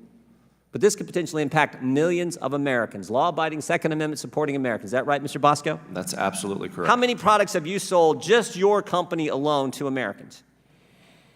How many stabilizing braces have you sold? Many millions. I can say that from 2020 to today, which are the years that the ATF didn't concern itself with when it did its impact study, we sold, our company alone, 2.3 million braces. So while they were doing their study, they didn't count the number of braces that were being sold? They didn't count in their impact study. That's probably because Mr. Wilcox's organization told them not to count it, right? I don't want to Well, they were talking to him all the time, it sounds like, putting this all together, going after people who support the Second Amendment. How many Americans do you think it's total? So I've heard estimates as many as 40 million Americans could be impacted by this. Correct. Congressional Research Services has said anywhere between 10 and 40 million Americans own stabilizing braces. Unless you remove the brace, lengthen the barrel, turn in or destroy your firearm or register your gun with this government that you know you can trust, because Mr. Wilcox has been working with them, you know you can trust. Unless you do those 4 things, what happens? What are you? A felon. A felon. A felon for something 10 years ago they said was just fine, that you build a business on, and the business started because you wanted to help a man who put the uniform of his country on his back and served our country and was injured, and now they're going to put you out of business and make people felons. But don't worry, Everytown USA, Mr. Wilcox has been working with our government to implement this, to target Second Amendment people, Americans who support the Second Amendment. Such a deal. Such a deal. That's why we need legislation to say this rule does, we need to pass that. That's what we do need to pass into law now based on what has happened with this organization. Mr. Chairman, I yield back. Thank you, sir. Chair recognizes Ms. Stansberry for 5 minutes. Thank you, Mr. Chairman. Uvalde, Buffalo, this week, Sumter, Milwaukee, Tampa. Some of you may not have heard that just this morning up the street in Baltimore. When will this violence stop? Our communities are living in fear. Our children are literally afraid to go to school. When will this body take meaningful action? This includes in my hometown of Albuquerque, where just a year and a half ago, a young man named Benny Hargrove, who was only 13 years old, an 8th grader at Washington Middle School, tragically lost his life. I want to tell you Benny's story. It was Friday, August 13th, 2021. It was only the 3rd day of school. He had just started the 8th grade. Benny was a good student. He was a good friend. He was brave. And shortly before 1 p.m. on that day, he saw one of his classmates bullying another one of his classmates. He stepped in to try to de-escalate what was going on, but what Benny did not know on that day was that his classmate had brought a gun to school. And Benny died in the hospital at 13 years old. Now, just this last week in my state legislature in New Mexico, my own state House representative who is championing these issues at home, Pamela Herndon, just passed the Benny Hargrove Safety Act in New Mexico, and our governor proudly signed it. But people across the country are begging us to take action because our children are literally afraid to go to school. I've heard a lot of testimony this morning from my friends across the aisle, calling into question the Second Amendment and the right to freedom and law-abiding citizens. That is not what we are talking about this morning. We're talking about the safety of our children and our communities and about taking meaningful action in this body to stem the tide of violence that is affecting every single community across the country. I want to thank the moms and the advocates and the survivors who I see here in the audience today and who are tuning in here today to hear this farce of a hearing. I want to thank Mr. Wilcox for being here to help represent the voices of all of those individuals here in this hearing today. I've listened to my friends across the aisle take umbrage with our federal law enforcement this morning. These are men and women who put their lives on the line every single day to serve our country. When are we going to take action to protect our children? When is this body going to take meaningful action? That is what our children are asking us. Now, don't get me wrong. I'm deeply proud of the bipartisan community safety bill that we passed last summer. It is the most significant piece of legislation in 30 years because of the impact of the gun lobby, which I'm sure is loud and proud in the background in this hearing today. But we need to take meaningful action. And so, Mr. Wilcox, I want to ask you, what are the actions that we must take to protect our communities? Thank you for that question, Congresswoman. I think first we need to be implementing the Bipartisan Safer Communities Act and the laws on the books, just like ATF's been doing with ghost guns and with arm braces, with unlicensed sellers who make gun sales without background checks.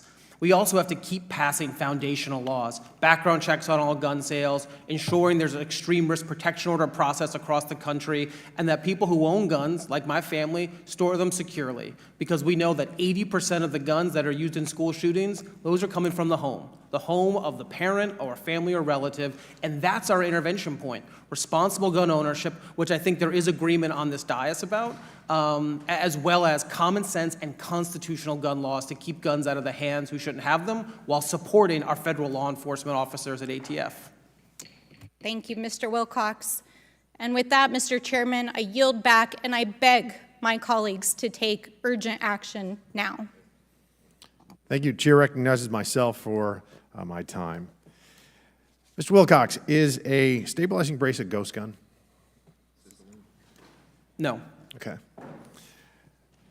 So I just want, for the record, to recognize the fact that our Democratic colleagues were in charge of this chamber for 4 years, and there was no legislation passed to regulate or ban ghost guns. In fact, it wasn't even marked up.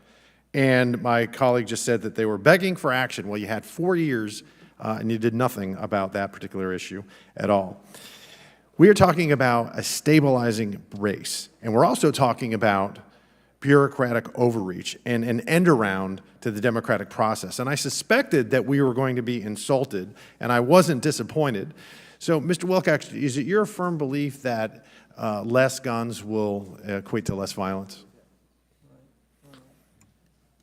Thanks for the question, Chairman. It's my belief that strong gun laws lead to less gun violence. So less guns is better?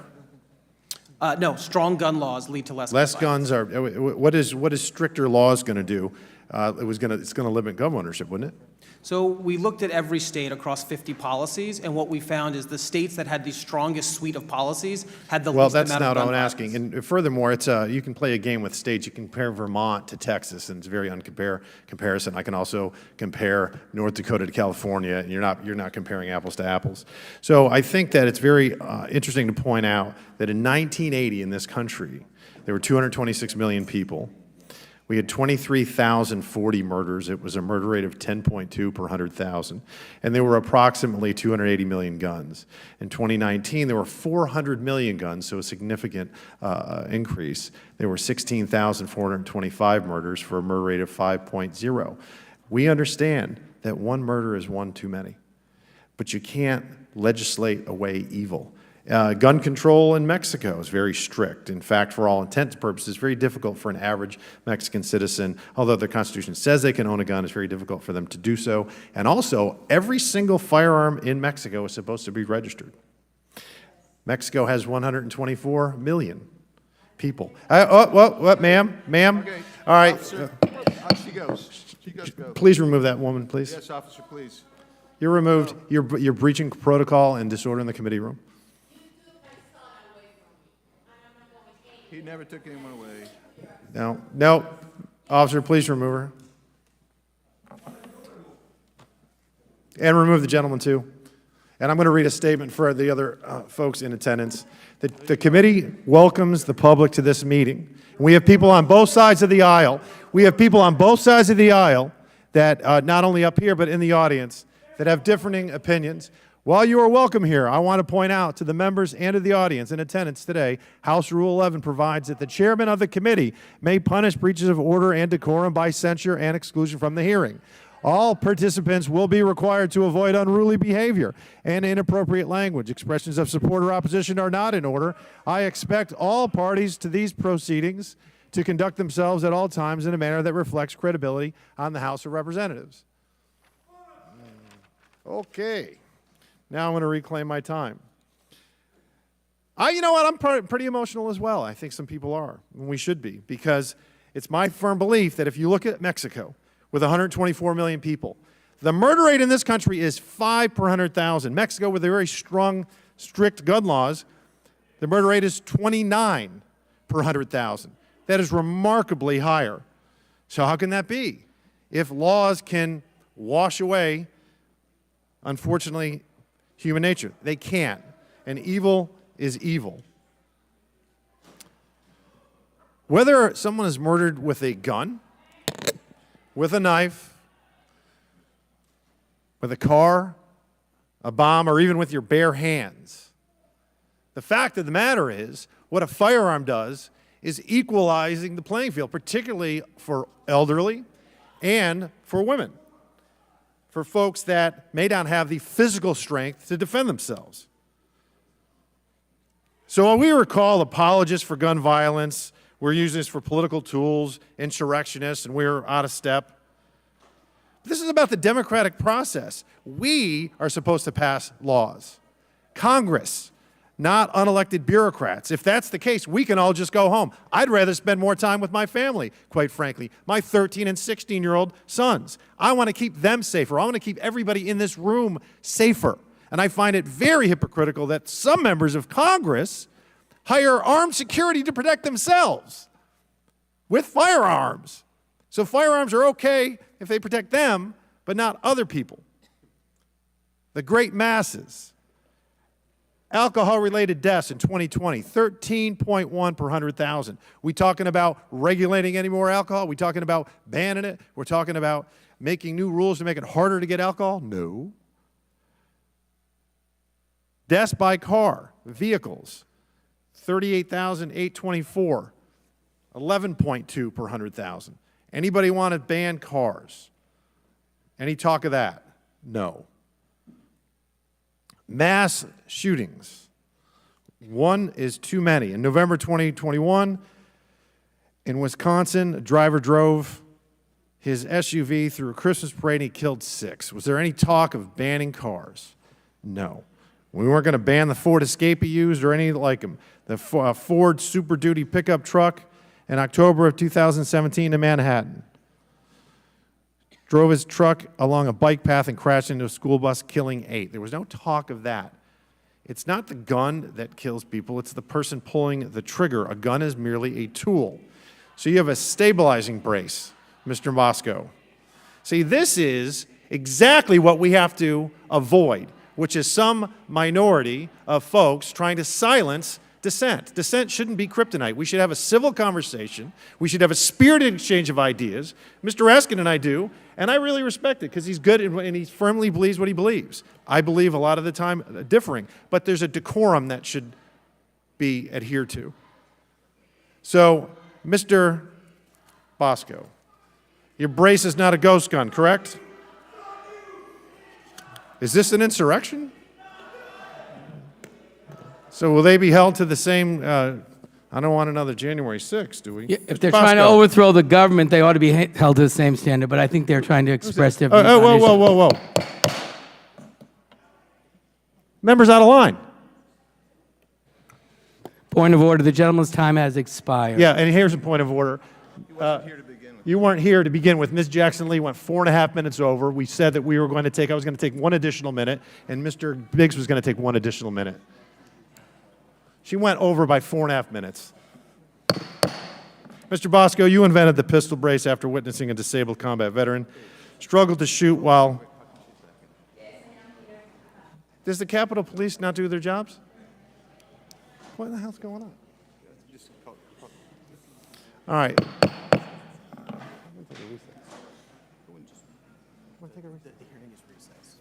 This hearing's recessed.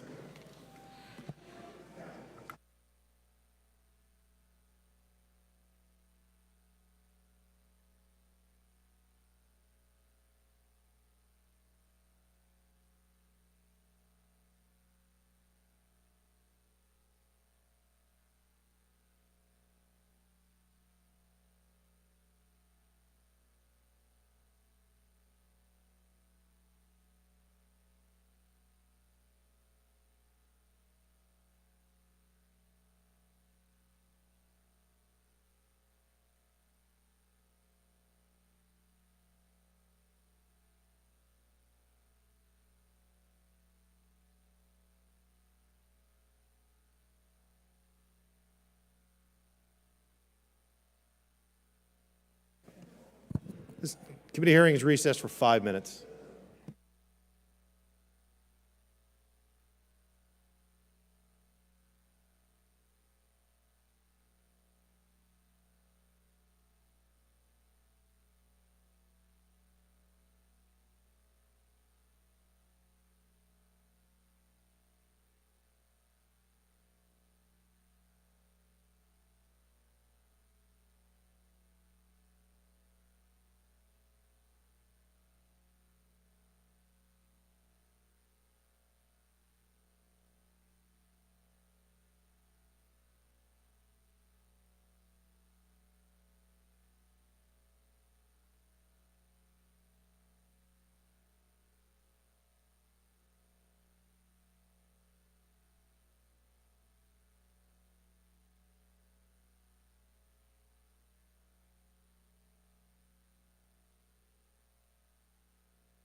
Officers, can we have this woman removed, No, please? We're in recess. She can speak all she wants. We're not. The hearing is not being conducted. We're in recess. We're in recess. She can speak as much as she wants. When you're gavel, that's a different story.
Committee's called to order. This proceeding's called to order. Just a quick note on what had transpired. There are House rules that govern proceedings. Unfortunately, we had some folks that were disruptive during the hearing. We asked Capitol Police to remove them. They were then removed. And then one decided to come back in while we were still gavelled in and disrupted the hearing. That's when we had a recess. Capitol Police were overwhelmed outside in the hallway, and now we're back in session. So I have 1 minute left, and this is what I want to talk about. Dissent is not kryptonite. It's the basis of this nation. I was on a city council, first elected office I had in 2009, and a woman came in. We used to give our citizens 5 minutes to speak, and she came in and told us how awful we were and enumerated the reasons as to why. And I thought that was wonderful. In fact, she ended up writing me a letter, and I put it in a frame, and I put it in my office. And my friends would come in and read it and say, why on earth would you put that in your office? And I said, because she can write that letter knowing, to a government official, knowing in this country that her house isn't going to be burnt down, that her car's not going to be confiscated, that she's not going to have a fear or suffer violence because she simply spoke up to folks that are empowered and elected. And that's the majesty of our representative republic. And we should have a spirited exchange of ideas, which we have had in this committee, and I would imagine over the next hour or so we will continue to have. But to be that disruptive and to be that narcissistic, to breach decorum and disruption shouldn't be applauded. And it sure as hell shouldn't be applauded by members of this committee. That's why I was a little bit shocked that one member did that. So we are now, my time is now expired. Would the gentleman yield for a moment? I will not yield. We're just going to move on. Unless you go ahead if you have a quick question. I just wanted to say this. There's a bill coming up that's based in part, it's a Republican-sponsored bill based on the Loudoun County School Board protests. And the Republicans, I guess, are arguing that that gentleman who was removed from that proceeding was mistreated, and that's part of the FBI weaponization strategy, I guess. All right, sir, I have absolutely, literally no idea what you're talking about. Oh, So, all right. So, let me just no, say we're this. done, we're done, we're done. No, we're moving on. We're not going to get into this. We can have a discussion all day long. I'll see you on the floor. We can talk all day. Love that, and I think that you can learn from people that disagree with you, and so I have no problem with chatting. I hope you'll continue we'll chat that each other up. when it's time to vote on the Republican bill. We'll chat each other up. Okay, so now, Chair recognizes Ms. Holmes Norton. Is she here? No. Who's going to be next? Oh, okay. Mr. Cellini, you're next. Thank you. I want to just quickly rebut two claims that have been made in this hearing. One, that we've done nothing about ghost guns. The ATF has taken action to limit ghost guns. We passed my bill to ban ghost guns as part of the Protect Our Kids Act. It wasn't acted upon by the Senate. And secondly, this notion that somehow guns level the playing field for women, really? More than two-thirds of the victims shot and killed by intimate partners are women. And the presence of a firearm makes an abuser 5 times more likely to take a partner's life than if no firearm is present. So let me just set those two claims aside quickly. The reality is, every day in this country, 120 people are killed by gun violence. That's one life lost every 12 minutes. Gun violence is now the leading cause of death in children and teens in this country. There have been more mass shootings than days in 2023. Our children are participating and being traumatized by active shooter drills because the risk of a school shooting is so high. We've even seen a new design for a bulletproof mini room to be installed in classrooms to provide better protection if they're forced to shelter in place. This has become our day-to-day reality in the United States, but we cannot accept this as normal. And yet, as we continue to see the gun violence epidemic in this country continue to grow, how do my Republican colleagues respond? By trying to abolish the ATF, the agency responsible for implementing regulations to curb this violence and carnage. And that brings me to my first question.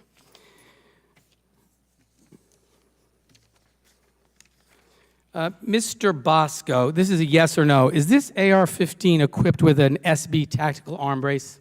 Yes, it is. It is. Now, for members of the audience, this is a picture of the weapon used by the mass shooter who killed 5 people and wounded 17 on November 19th in the Club Q shooting. an LGBTQ club in Colorado. It appears to have an SB tactical arm brace that was just identified. The shooter had several run-ins with law enforcement before this massacre, including an incident where he had held his grandparents hostage that led to a SWAT team standoff in 2019. Mr. Wilcox, if the ATF's arm brace rule had been enacted earlier, even last year, would the shooter have been able to obtain this kind of weapon?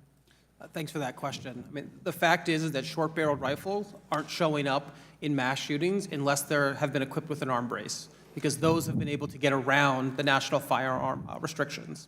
So no, that product wouldn't have been available as easily as it was if the regulation had been in place. And Colorado Springs is sadly just one example. Mr. Wilcox, have any other mass shootings been committed with AR-15 style weapons with arm braces? Yes, Congressman, I'm aware of at least 2 others, one in Dayton, Ohio, and another in Boulder, Colorado. Now, we've heard a lot today about ATF's rules subjecting firearms equipped with stabilizing braces to regulation. Does that rule do anything more than close a loophole that allowed people to evade public safety regulations simply by adding accessories to pistols to transform them into short-barreled rifles? No, Congressman, this is ATF enforcing the laws on the books, assessing technology, going through the notice and comment rulemaking process, taking appropriate action, and providing ample compliance opportunities, waiving the fees that come with the National Firearms Act, and having a grace period so that law-abiding responsible citizens can take advantage and register their weapons if they wish. And again, short-barrel rifles have been regulated under the National Firearms Act since 1934. Isn't that correct? That's correct. Your predecessors in Congress established the clear law in the 1930s around short-barreled rifles. And stabilizing braces have been examined by the ATF since 2012. Why did it take so long for the agency to close this loophole? So it's because I believe technology has changed in that time. And in fact, this wasn't the first time ATF acted. Under the last administration, the Trump administration, they took action, sending a cease and desist letter to one company that was selling a short-barreled rifle equipped with an arm brace. And so we've seen ATF consistently act as they've started to assess technology before entering the formal notice and comment rulemaking process. And does the ATF rule prohibit veterans or the disabled or any law-abiding American from possessing a firearm equipped with a stabilizing brace? And will disabled veterans be able to keep these types of firearms even if the stabilizing brace was designed to be fired from the shoulder? Absolutely, Congressman. There's no prohibition in this regulation. There's no prohibition on short-barreled rifles in the National Firearms Act. In fact, ATF processes hundreds of thousands of national firearm applications every year for millions of firearms. This is something ATF knows how to do and does do. Thank you. I want to just end by thanking all the advocates here for gun safety for all your good work and for being present today to hold everyone accountable for their remarks and their votes. And I yield back. Chair recognizes Mr. Perry for his 5 minutes. I thank the chairman. Sorry, go ahead, Ms. Biggs. Okay. Mr. Perry, go ahead. We're trying to balance, right? We're trying to balance the safety of the citizens in the United States of America with this God-given constitutional right. It's enshrined in the Constitution, came down from God, that we can defend ourselves. We're trying to balance that, and that, I think, is what this discussion is about. And then who does that balancing, whether we are a nation of laws or a nation of hysteria and screaming, which doesn't seem to produce much, but a bunch of screaming. And I get that people are exercised, but there are people here that are elected and accountable to make the laws. Unfortunately, in this case, folks that aren't accountable seem to be making the laws with the power to put you in jail, the authority to put you in jail if you disagree. Mr. Wilcox, are you a gun manufacturer? Are you asking if I'm a licensed gun manufacturer? I'm just asking if you're a gun manufacturer. I'm not. Licensed or otherwise. So you're not. Have you made a so-called ghost gun? I have not. You've not. What are the tools necessary to manufacture the so-called ghost gun?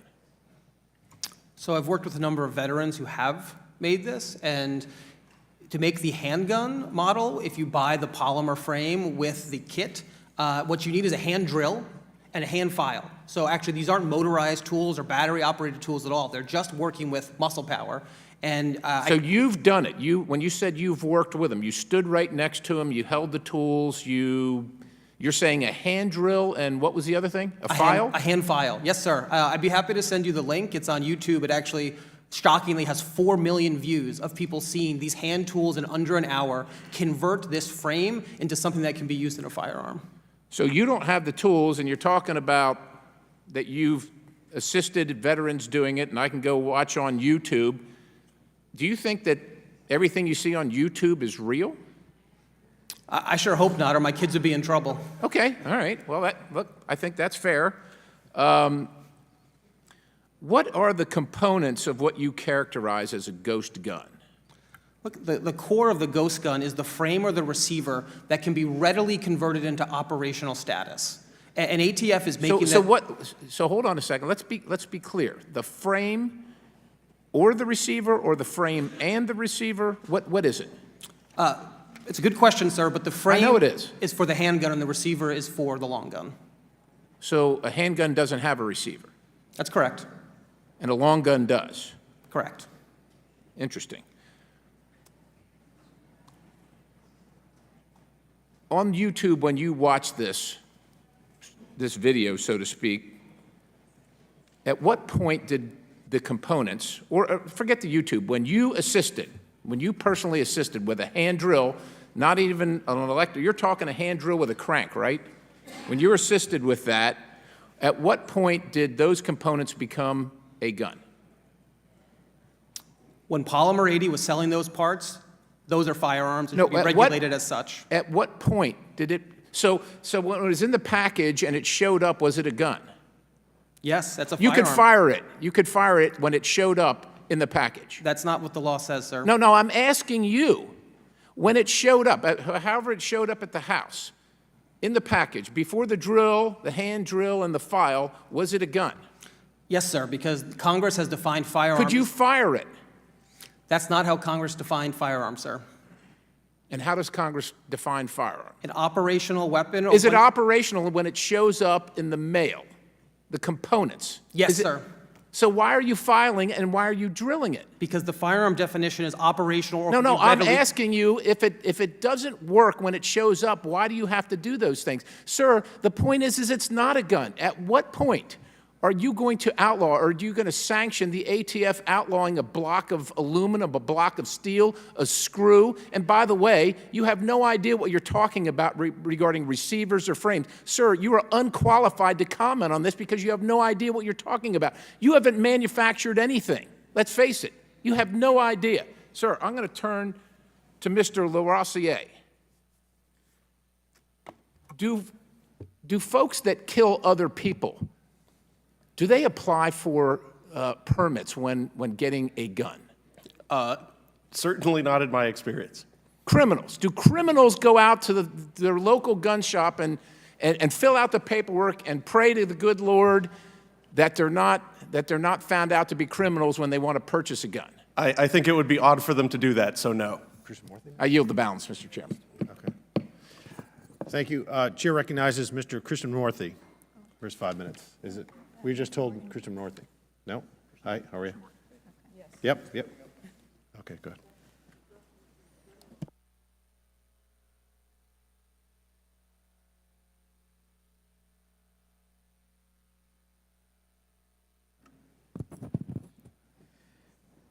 Thank you, Mr. Chair. I want to address some issues that have been raised in this hearing. First of all, I believe that there have been some claims of the Biden ATF and Democrats attacking the Second Amendment. So I just wanted to clarify the record a little bit. Mr. Wilcox, I was under the impression that it was the ATF under the Trump administration that issued a notice seeking public comment on criteria for evaluating stabilizing braces, correct? That's correct. And that was December 18th, 2020. However, ATF's notice to address the stabilizing brace was abruptly abandoned on December 31st following pressure from House Republicans. Isn't that right? That's my understanding. In fact, 90 of my House Republican colleagues pressured ATF into withdrawing its guidance on this particular topic. Mr. Wilcox, how long did it take for a mass shooting to occur involving an AR-style pistol with a stabilizing brace following the rescinding of ATF's notice? Tragically, sir, I think it was mere weeks. Well, it ended up being only 3 months later. On March 22nd, 2021, 10 people were tragically killed at King Soopers grocery store in Boulder, Colorado, by a gunman who was armed with an AR-style pistol with a stabilizing brace. Now, Mr. Larosiere, you have a YouTube channel called FUD Busters, isn't that right? Oh, I see you're a fan. I actually have a screenshot right here. Thank you. This is your YouTube channel, correct? Yes, sir. Okay.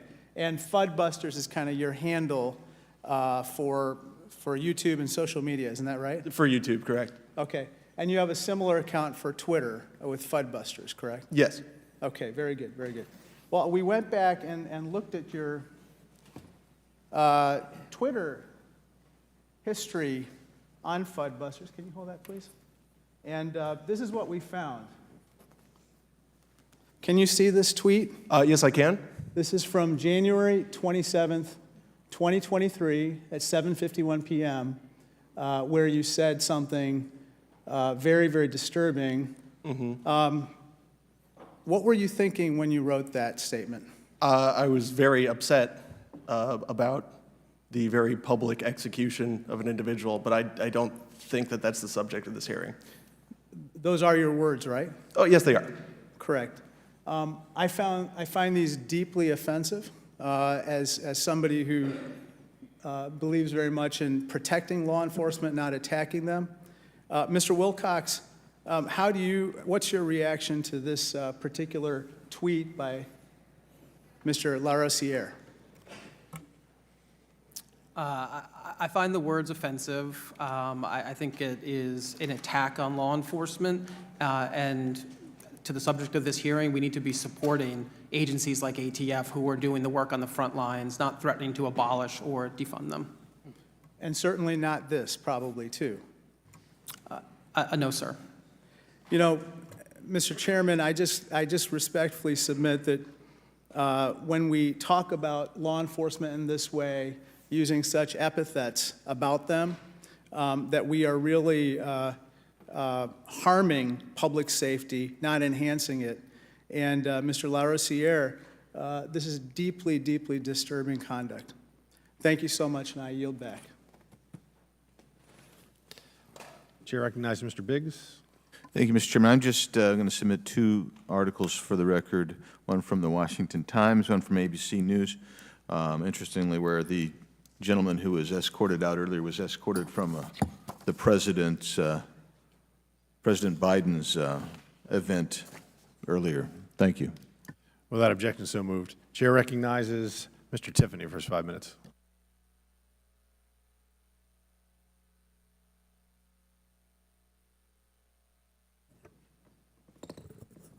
I haven't done this hearing room before, Mr. Chairman. Mr. Bosco, we're hearing about banks and other lending institutions that are not lending to companies that make firearms, make munitions, things like that. Are you familiar with that? I am, yeah. Tell us how pervasive it is. Well, I mean, as a small business owner, when you start off a company, obviously somebody like myself who does not come from money had to go through typical lenders to try and find funding for what I was doing. And the minute you either, you need to find a smaller bank, essentially. If you use a larger bank and you say what you're doing, essentially they'll tell you no. So there's no other place to go other than smaller lending institutions. So what do you think when you hear that the ability to lend is being suppressed? I believe it. So where's it driven from? I mean, it's a politicization. You certainly have people in banks that have political opinions, and what they do is they use those political opinions to essentially stop you from obtaining any money from them. So there's a real-world example going on right in our state of Wisconsin at this time. I believe it's the Bank of America has cut off a company that is involved in producing these types of products. And fortunately, a regional bank who really does a good job, it's good for them. They're going to pick up that business. But you got one of the big banks that are just saying, you are now persona non grata. Wouldn't you kind of put this under the heading of ESG? I would, yeah. Yeah, for sure. I hope I say your name correctly, Mr. LaRosiere. Do you have any comments in regards to that issue? As far as debanking the firearms industry, it's been an incredible source of tumult for my clients, and especially when you're talking about small businesses, fewer than 15 employees, then having to pay exorbitant rates, for things like credit card processing. That's why I'm glad that measures have been taken in states like my own in Florida to kind of put a stop to that. But I'm also involved in the firearms industry, and I can certainly say that most people will have to either find some unconventional loans or self-start and bootstrap, and very often resort to credit cards, whereas other businesses don't have that problem. Thank you. Mr. Wilcox, if a person lies on Form 4473 and is a user of unlawful drugs, you can get between 5 to 10 years for that. Is that correct? Is that my understanding? No, I believe Congress changed the sentence last Congress. What is that sentence now? Up to 15. Up to 15 years. Why hasn't Hunter Biden been prosecuted for the crime that he committed? I'm not aware of the facts of that case and can't comment on it. Okay, who do we talk to see why this case is not being prosecuted? I mean, he said very clearly in his book that he used drugs, he had a gun, at least a gun. Point of order, Mr. Chairman. State your point of order. Totally irrelevant and not germane to this proceeding. Sir, he's got his 5 minutes. Go ahead, continue. Okay, so I understand why you do not want Mr. Wilcox to answer that question. It's very clear why you don't want, because there's a dual system of justice in America. That's what's going on right now, and everybody's talking about it across America. There's two standards of justice that are going on. So I'll just close by saying this, Mr. Chairman. You know, time and again we find ourselves addressing these cynical plays by the Biden administration. Now they're going after the gun-owning people of America, by the way, the legal gun-owning people across America, and it's always using administrative law to do it. This is nothing but a cynical ploy that's going on by the Biden administration, trying to score points with those people that are in their corner of the American public. All you got to do is look at what happened with the student loan thing. It was an election year gambit that went on. They were trying to motivate young people to get out and vote. And how could they do that best? By playing the Supreme Court and Republicans off, oh, those are those evil people that are going to make you have to pay off your student loan. By the way, I have 2 daughters that have student loans, and they should pay it off. They signed a contract. Our family signed a contract. They should do it. And yet this is this kind of cynical stuff that goes on with the Biden administration all the time. And this is no different. This is no different at all.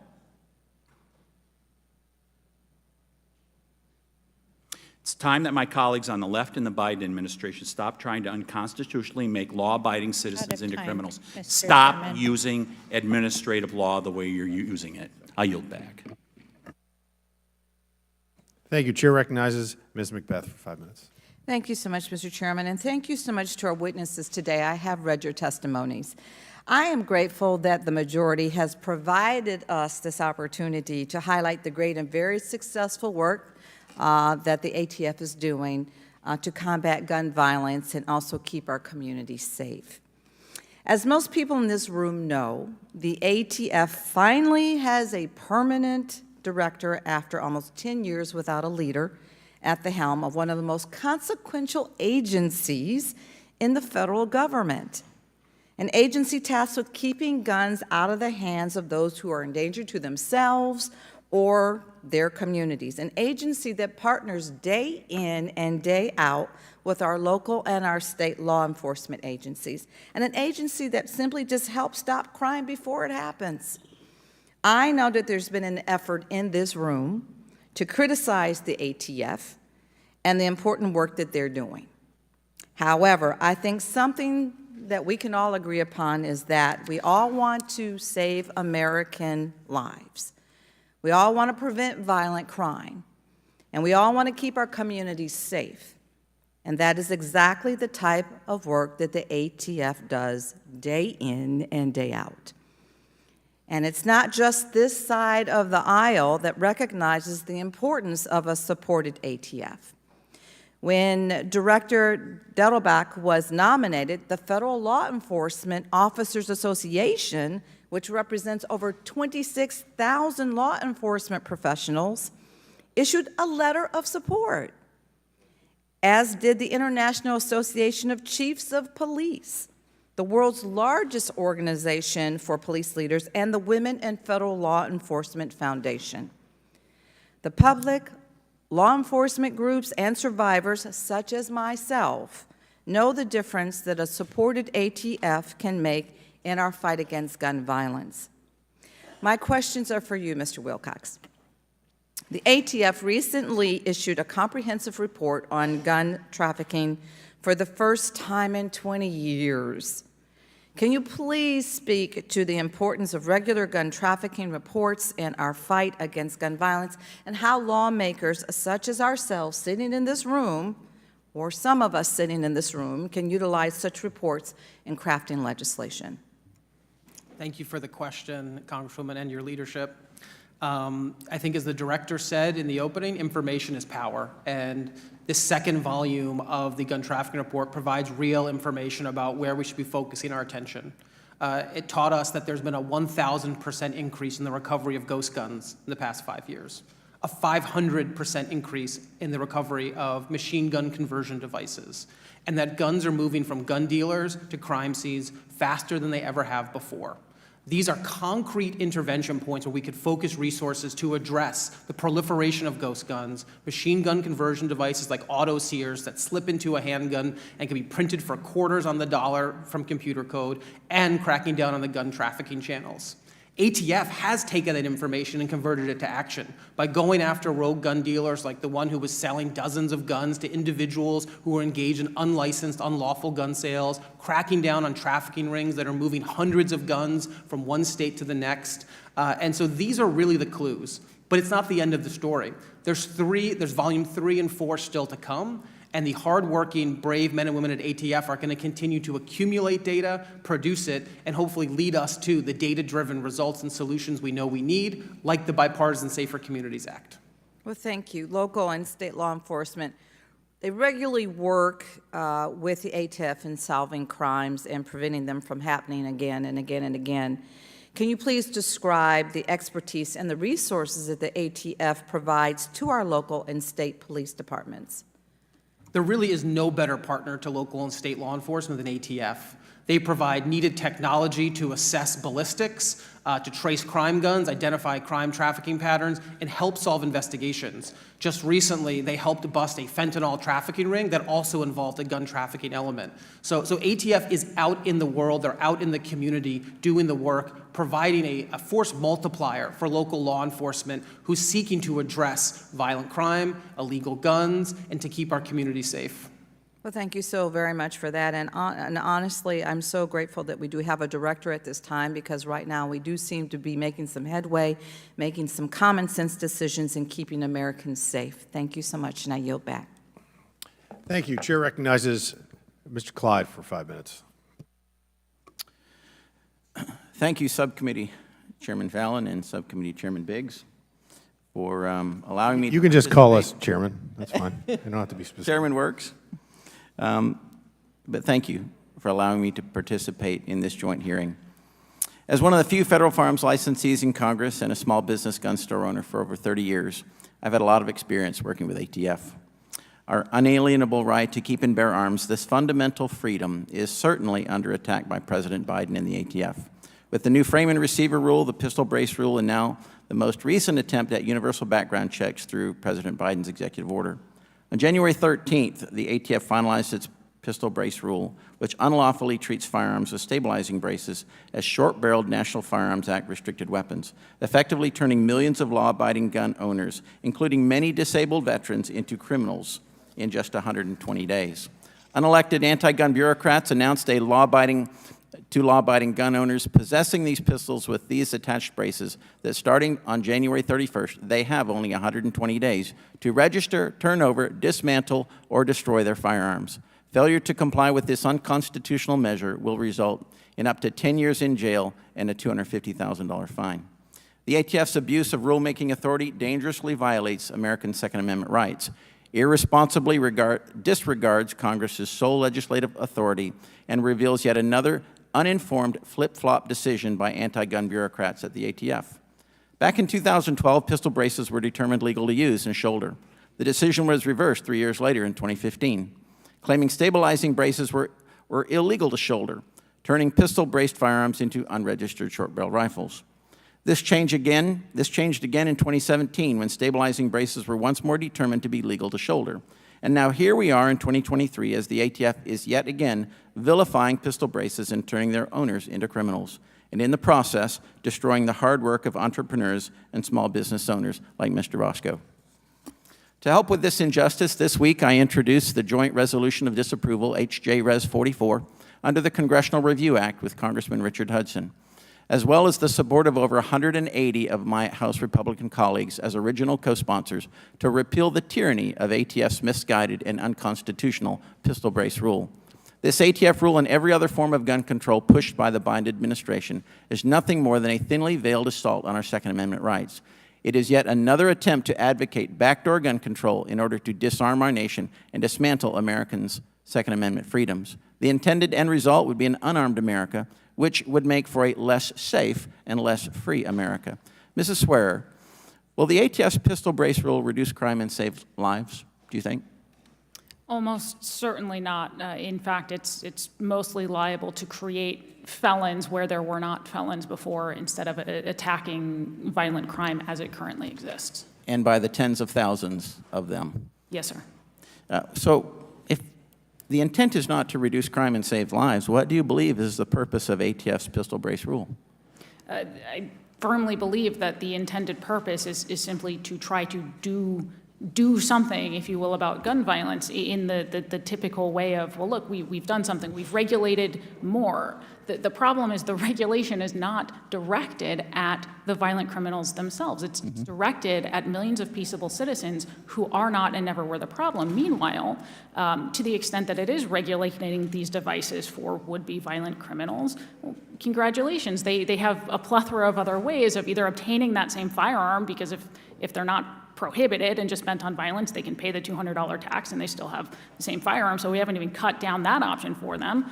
Or they can turn around, as most of them do, and break other laws, obtain firearms off the street with pistol brace or no pistol brace, NFA or not NFA. And as most of them do, they're already not using these firearms. They're using non-NFA firearms. Right. It just is not directed remotely at any part of the problem. Mr. Bosco, in 2012 and 2017, the ATF found pistol braces were not subject to the National Firearms Act controls. Has the basic design of stabilizing braces changed over the last 6 to 10 years? The brace has been the same thing that I've done in 2012. It is a piece of rubber that attaches to the back of the firearm with 2 flaps and a strap, and it allows you to fire the weapon more safely. It does nothing to change the lethality of the firearm. Okay, so why do you think ATF flip-flopped and then flip-flopped again on the decision process concerning the legality of the pistol brace accessory? Because the political winds at the ATF changed. That's simply it. They needed to do something, anything, and the one thing that I think a lot of people wanted to talk about was the brace issue. And they talked about it, and the process through which they're doing it is this promulgation of regulation. And now, after I don't know how much time, I mean another 2 weeks, 3 weeks, 2 months, 10 to 40 million Americans will be criminals. Gentleman's time is Thank you. expired. Thank you. Chair recognizes Ms. Holmes-Norton. Thank you, Mr. Chairman. This question is for Mr. Wilcox. Mr. Wilcox, we're still early in the 118th Congress, and we've already had numerous hearings on public health emergencies, specifically fentanyl. However, it is shocking that the first hearing on firearms held by this Congress does not address the fact that guns are the #1 cause of death for children in the United States. Now,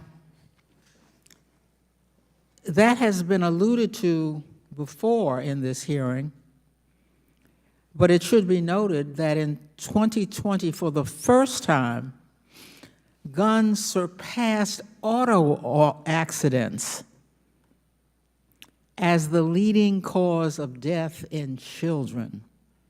6,000 children were killed or injured by firearms just last year in 2022. Our Republican colleagues don't focus on gun deaths. Instead, they are worried that the ATF is taking steps to better regulate short-barreled rifles, which they have had the authority to do for nearly a century. But let's get back to public health. Mr. Wilcox, how did guns get to be the leading cause of death for children in the United States? Thank you for the question. I think it's because the other leading causes, automobiles, cancer, well, those are instances where we've innovated for safety. We've innovated for safety with laws, with regulations, with concrete industry action.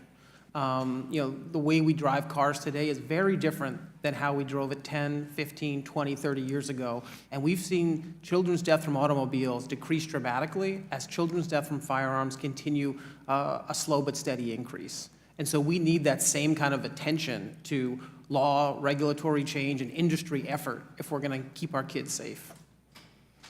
Thank you, Mr. Wilcox. I do want to note for the record that North Dakota has a higher per capita murder rate than California.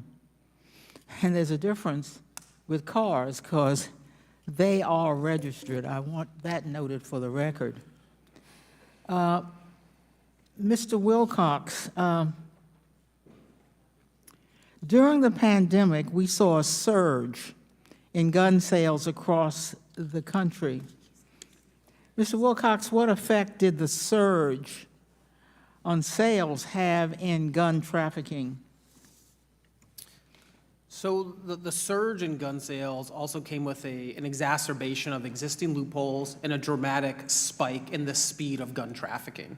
In 2021, we saw guns move faster from dealer to crime scene than we really have at any time before in recent time. 54% of the crime guns that were recovered in 2021 were likely trafficked because they had been purchased within 3 years. And shockingly, 32% of the crime guns recovered in 2021 were purchased just a year before. So a third of the crime guns were purchased a year before. I think those are very troubling statistics, but they're also opportunities for intervention so that we can stop the flow of the iron pipeline, we can stop illegal gun trafficking.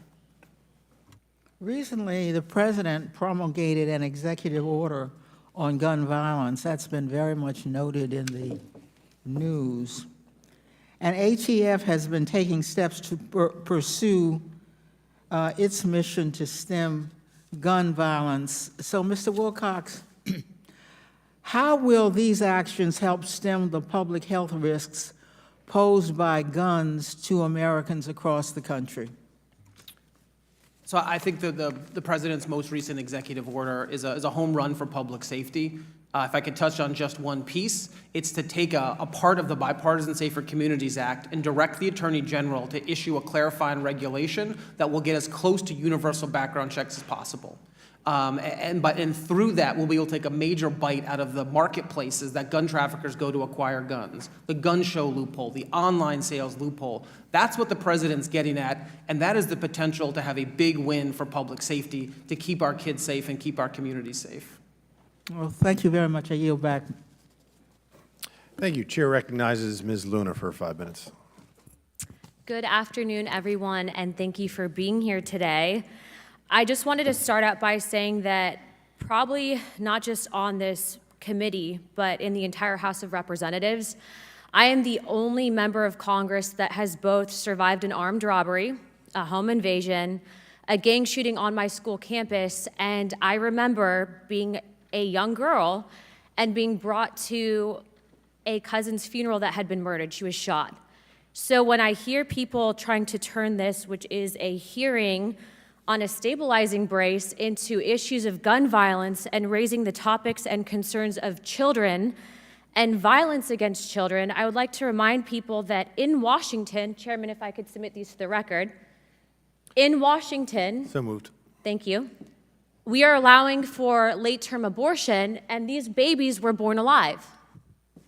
And my colleagues are not acknowledging that.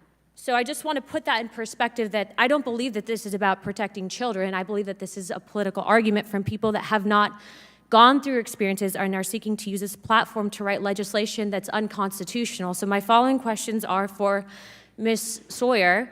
Do you believe that firearms and women that have firearms is apparently anti-woman?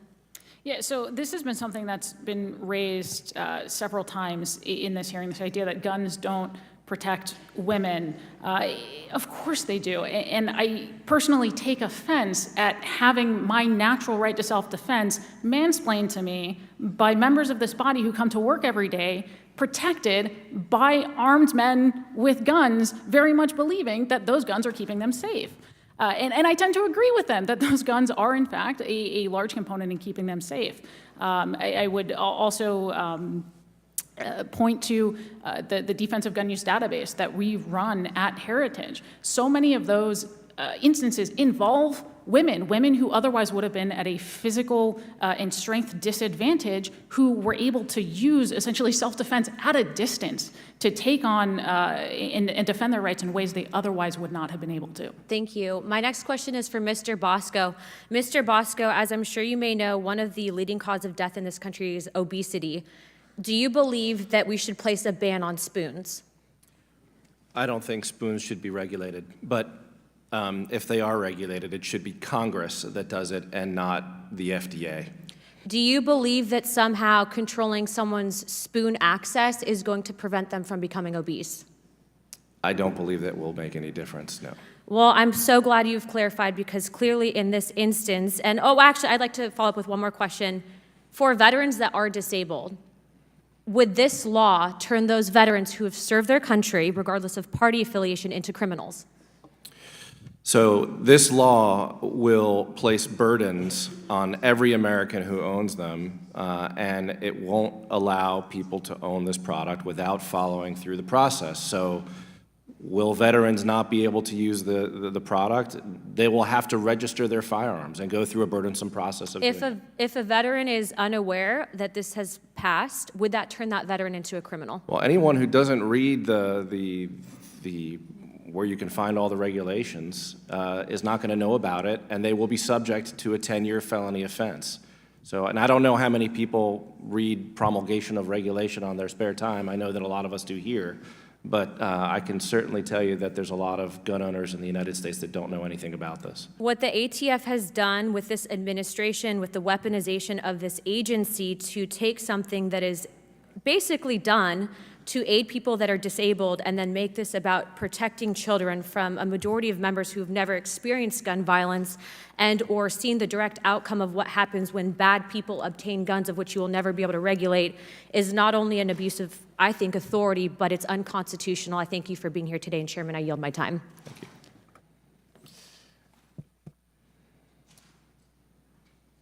you. Thank you. Chair recognizes Mr. Swalwell for 5 minutes. I want to thank the activists who have stayed in this fight for gun safety, reasonable gun safety, and thank you for showing up today. I'm also sorry that you were targeted earlier. The same people that want to have you arrested and put in jail want to go to the DC jail this week to take the January 6th terrorists out, if you can believe that or not. Probably shouldn't be surprised that this hearing has deviated to include Hunter Biden's laptop. And for such a serious issue like this, I would encourage my colleagues to go through Hunter Biden's laptop on their own time. Whatever they want to see, in there. They should do that on their own time and not when we have such an important topic like gun safety. I also have to just say, though, as the son of a police officer and a brother to 2 police officers, I'm a little surprised, especially growing up in a Republican family, that my colleagues have abandoned the position I've long known them to hold, which is to defend and protect the police. And instead, they have brought here a witness who said, "Fuck the cops." And they have among their ranks a colleague who sells campaign merchandise that says, "Defund the FBI." And the title of this is ATF's assault on the Second Amendment. This is a law enforcement agency charged with protecting the community. And so what we are really coming to find is that this gang is not interested in backing the blue. They're entirely interested in backing the coup. They don't stand up for the officers who protected us at the Capitol that day, and certainly by bringing witnesses here today that say, "Fuck the cops," we know that that's exactly where they stand. Otherwise, they wouldn't have invited somebody like that. But what's really disturbing is that this hearing has gone way outside the mainstream, because most Americans believe that you should be able to own a firearm to protect yourself, that you should be able to own a firearm to take your kids hunting, and that you should be able to own a firearm to go to a range and shoot for sport. Most Americans agree with that. An organization called 97%, which only focuses on gun owners, has found that 78% of gun-owning Republicans want laws that restrict the ownership of a firearm if you've been committed of a violent crime. 70% of gun owners also want, according to 97%, red flag laws. Most of us live in the great big center where we think that we can protect our kids and protect the Second Amendment. What we're seeing here today is just chaos. They don't want solutions. They want chaos. They want to attack the people who are charged with protecting our community. And also, I always thought Republicans were, the self-proclaimed protector of free markets. But here, they seem to have a problem that a free market society that has banks would say, we don't want to bank with a certain individual. They had no problem when, in a free market, a baker said, I don't want to make a cake for a gay couple. Never stood up for that guy. But they're here to stand up for someone where a bank said, we don't want to do business with this particular client. I do want to ask you, Mr. Wilcox, if you wanted to respond to Mr. Jordan when he said and suggested the ATF does not meet with gun manufacturers and sellers. Do you have a response to that? I think the ATF has an open door policy, both to the regulated industry and to interested members of the community. And I really do commend Director Dettelbach and the ATF for taking that approach to really take in all views. And I agree, they should do that. They should have open dialogue with manufacturers and sellers. Also, my colleague said earlier that, and suggested that Democrats do not have any lived experiences with firearms. And I know one person who ran for Congress because of a tragic lived experience with firearms. And if it's okay, I would yield my remaining time to Ms. McBath. Thank you so much. I really appreciate you yielding to me, my colleague from California. And I'd just like to say to my Republican colleague, to make a blanket accusation that others in this room have no relative experience with violence or gun violence other than you is definitely very premature.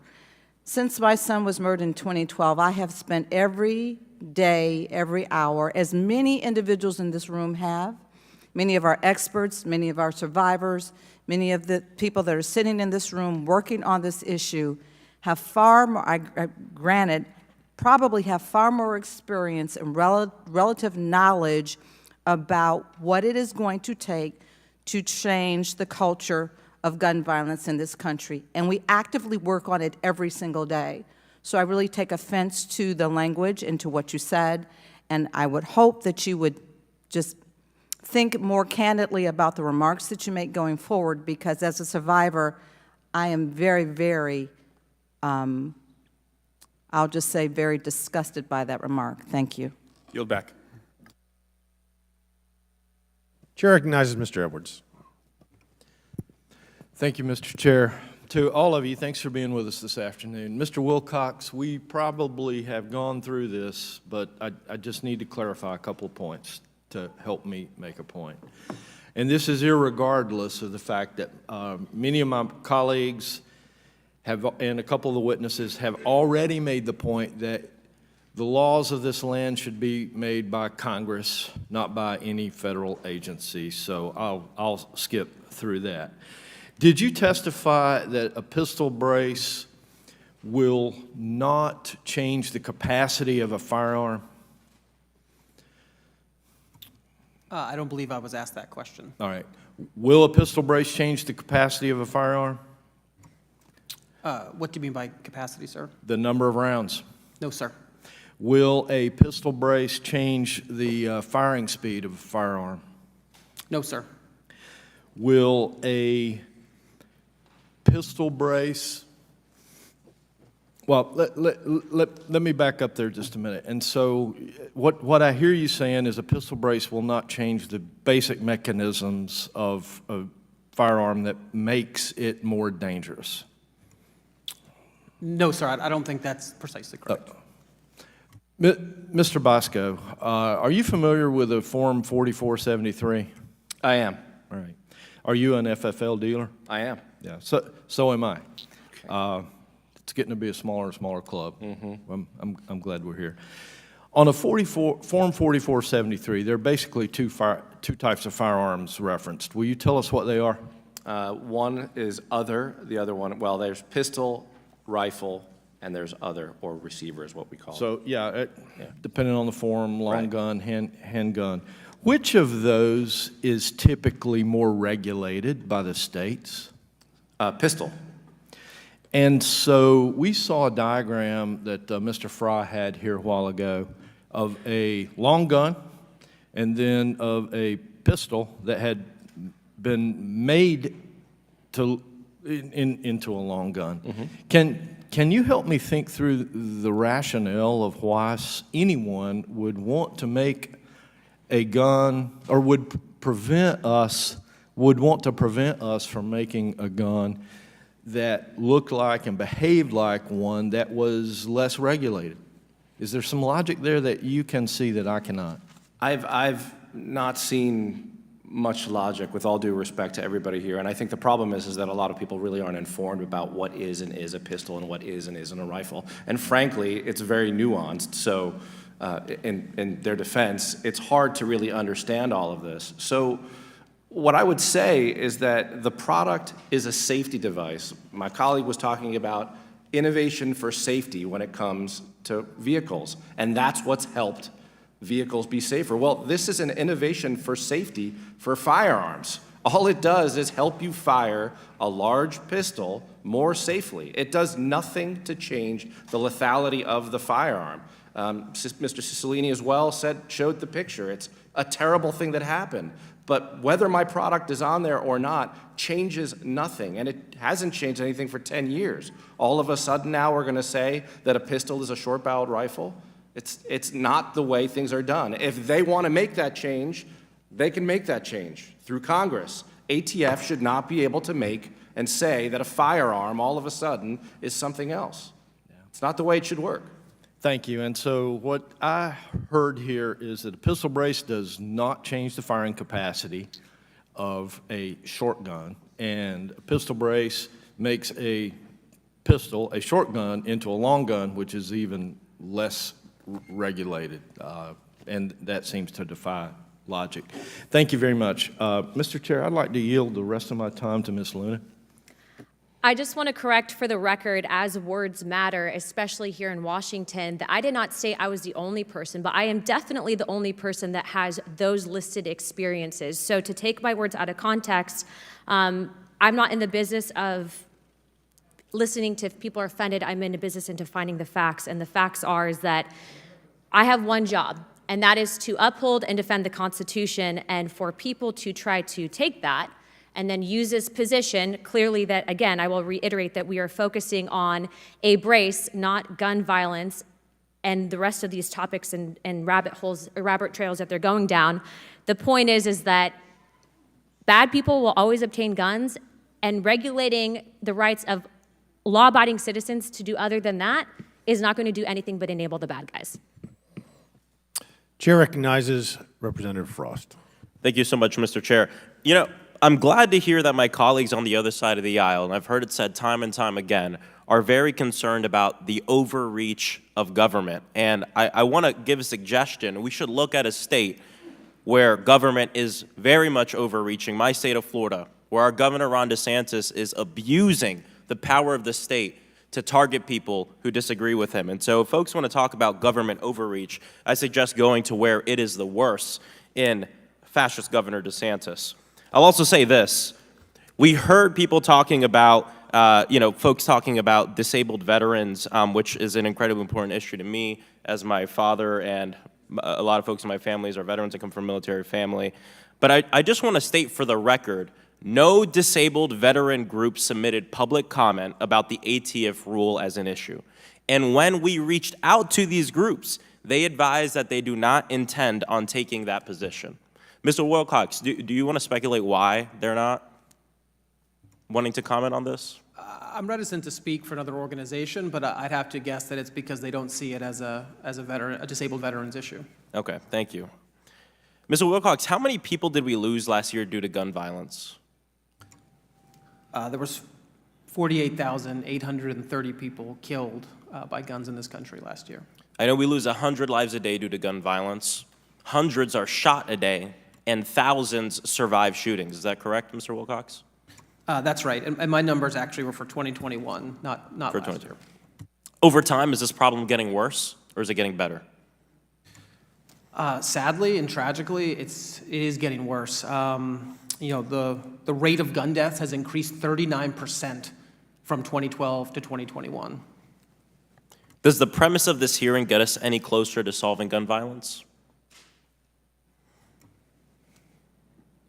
I think at times we've talked about the value of ATF and common sense gun laws, but I think the premise itself does not get us, of the hearing, much closer to the solutions that we need to this gun violence epidemic. I just heard one of my colleagues bring up the fact that this hearing's about a brace and it's not about gun violence or victims or anything like that. And I think it goes to show just how much people don't understand what it means to take a step back and look at an issue holistically. And that's why this is about everything. It's about victims. It's about the brace. It's about the families. It's about the fact that if you have a child in this country and God forbid they die before the age of 18, the most likely reason is because they were shot to death in this country in 2023. You know, I plan on acknowledging three people. Both of them are not in this room anymore. Folks who I've worked with and that I know, Manny and Patricia Oliver, who lost their son, Joaquin Oliver, in the Parkland shooting. To lose a child to gun violence, to see the photos of your child sitting in a pool of blood, I can't imagine that. You know, Manny and Patricia have dedicated their lives to fighting for a world where true justice can be achieved because, unfortunately, there is no justice for the dead, and true justice is ensuring that this never happens again. I fight alongside Manny and Patricia Oliver. I believe that they are American heroes, and what they always say is they don't want their son Joaquin to be remembered as a victim. They want him to be remembered as an activist. And today, Republicans on this committee chose to sit in front of those parents and the survivors and organizers and advocates that are in the audience right now, people who are reliving their trauma, listening through this, people impacted by gun violence across the nation, and show that their priority is gun lobby money, manufacturers who profit off death, and creating fake narratives for political gain. Again, the leading cause of death for kids in America is guns. And today's hearing is about distracting the people from the truth. They want you to believe that the greater threat is the ATF and not the facts that are in front of us. We heard one of my colleagues bring up facts. Let's look at the facts, and I just said them.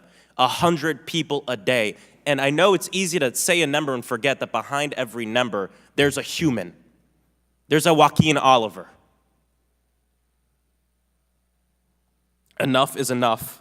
Not one more. And to all the organizers, advocates, survivors, and families here today, I'm so sorry that you've had to sit through this hearing. I'm so sorry that you had to see what happened outside to Manny and Patricia, who are just fighting for a world where no other parents have to go through what they went through. And I, for one, believe this has nothing to do with policy and everything to do with politics. And I won't be listening to another second of it, and I wouldn't blame you all if you made the same decision. I yield back. Chair recognizes Representative Higgins. Thank you, Mr. Chairman. I'd like to introduce for the record a copy of a bill, H.R. 1678, titled the Protecting Legal Firearms Ownership Act of 2023.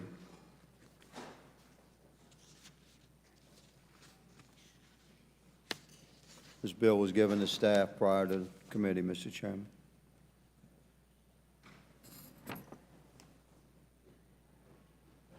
I ask unanimous Without objection. consent that- Thank you, Mr. Chairman.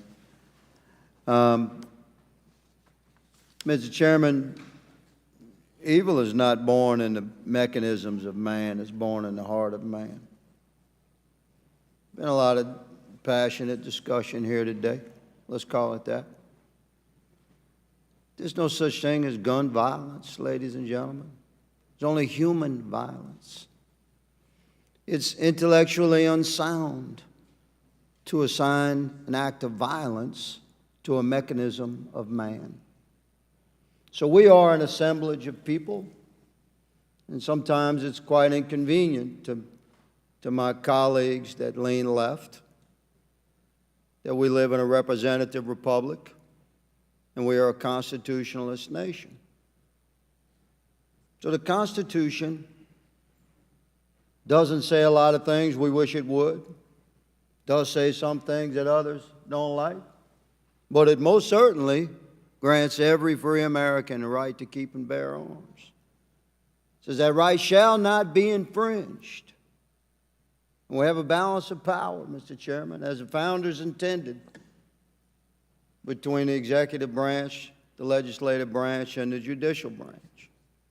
And the executive branch is intended to have broad and sweeping authorities. And when you have an executive branch that abuses that authority, you don't change the authority, you change the executive. And that's what elections are for, and that's what we'll do. So in the meantime, we're responding to ATF oppression of our Second Amendment rights very calmly and judiciously, because we have that right as American citizens to uphold our right to keep and bear arms. That's what this legislation does. Biden administration, with the stroke of a pen, through an ATF rule, is forcing Americans into felony possession of illegal firearms with the stroke of that pen. So this legislation maintains the legal possession and ownership of a firearm or a firearm attachment according to the rule regime that existed when it was legally owned and possessed. Pretty simple response to the oppression we're seeing out of the federal government. Ms. Swearer, thank you for being here. Do you recognize that the founders intended to give broad authority to the executive branch? No, the authority of the executive branch, just as for all branches of government, is fairly limited, and certainly the executive branch is not tasked with such broad authority to create or pass or legislate laws into existence, just to enforce those. Solid answer. We can debate about that when we have more time. I would suggest that the language of the Constitution does indeed intend is what I call executive authority. There's no votes, there's no legislation passed, there's no judicial procedure. It's executive authority. So when that executive authority is abused and infringes upon our constitutional rights, do we not, as Americans, you're a constitutionalist, good lady, I'm sure, do we not, as Americans, have the right to respond and stand for our rights? Well, certainly the congressional branch has the opportunity to respond with both other branches for checks and balances. We can write legislation, but individual Americans have that right to stand, correct? We certainly have the right to. What I'm getting at with this is that Americans were left out of this loop. They purchased a weapon legally. They went to their gun dealer, they gave their information, they had their background checked, they purchased their weapon, they brought it home, they've committed no crime, and yet they've been criminalized by the Biden ATF. And my colleagues across the aisle can deny that if they want to. But what I just stated is fact.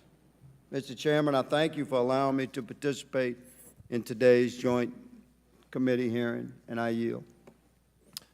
Thank you. Chair recognizes Ms. Dean, Mr. Dean, Mr. Dean, Ms. Dean, sorry. Ms. Dean. Hi, How you do? Thank you, Mr. Chairman. I appreciate the recognition, and I'm glad to be here in this august room. I just think that the title of this subcommittee hearings is really way off base. Instead of ATF's assault on the Second Amendment, when is enough enough? I think this should be called Defund and Dissolve the ATF. And I would put in a subtitle of When is enough gun violence and slaughter enough in this country for us to do something about it? I'm a bit perplexed by the posture of this hearing as I've been observing it. You know, for the better part of 2 years, my colleagues on the other side of the aisle have made it a point to highlight the elevated rates of violent crime in this country, which we have suffered since 2020. They're not wrong to raise that issue. Analysis by the Brennan Center shows that the murder rate increased by roughly 30% and assaults increased by 10%. 75% of murders in 2020 were committed with a firearm. In the following year, 2021, nearly 49,000 Americans were killed by gun violence. Let's put that into perspective. Over the course of 20 years of war in both Afghanistan and Iraq, sadly, 7,000 U.S. service members were killed. In just 1 year, we lost 7 times that number of American civilians to gun violence. It is the ATF's job to help us address this uniquely American disaster. ATF is the federal law enforcement agency tasked with ensuring gun sellers and manufacturers that they are following the law.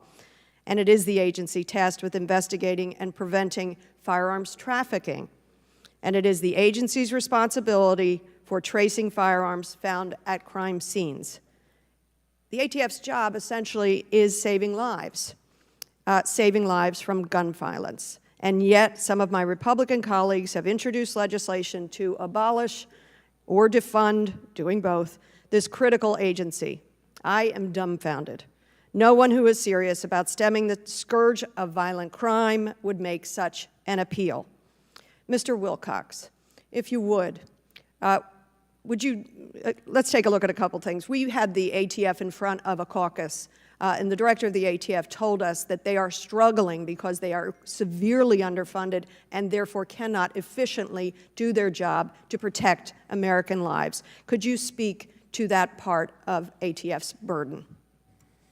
I mean, ATF has been underfunded for years, and I think thankfully this Congress finally changed that last appropriation cycle where they were appropriated $1.7 billion, which was a 14% increase, and included a $75 million appropriation to build a new crime gun tracing facility out in Kansas, an event that the director was at, along with Senate Republican Senator Moran, showing the bipartisan nature of funding ATF when there's real desire to fight crime and prevent gun violence. Yes, and I hope we don't undo that.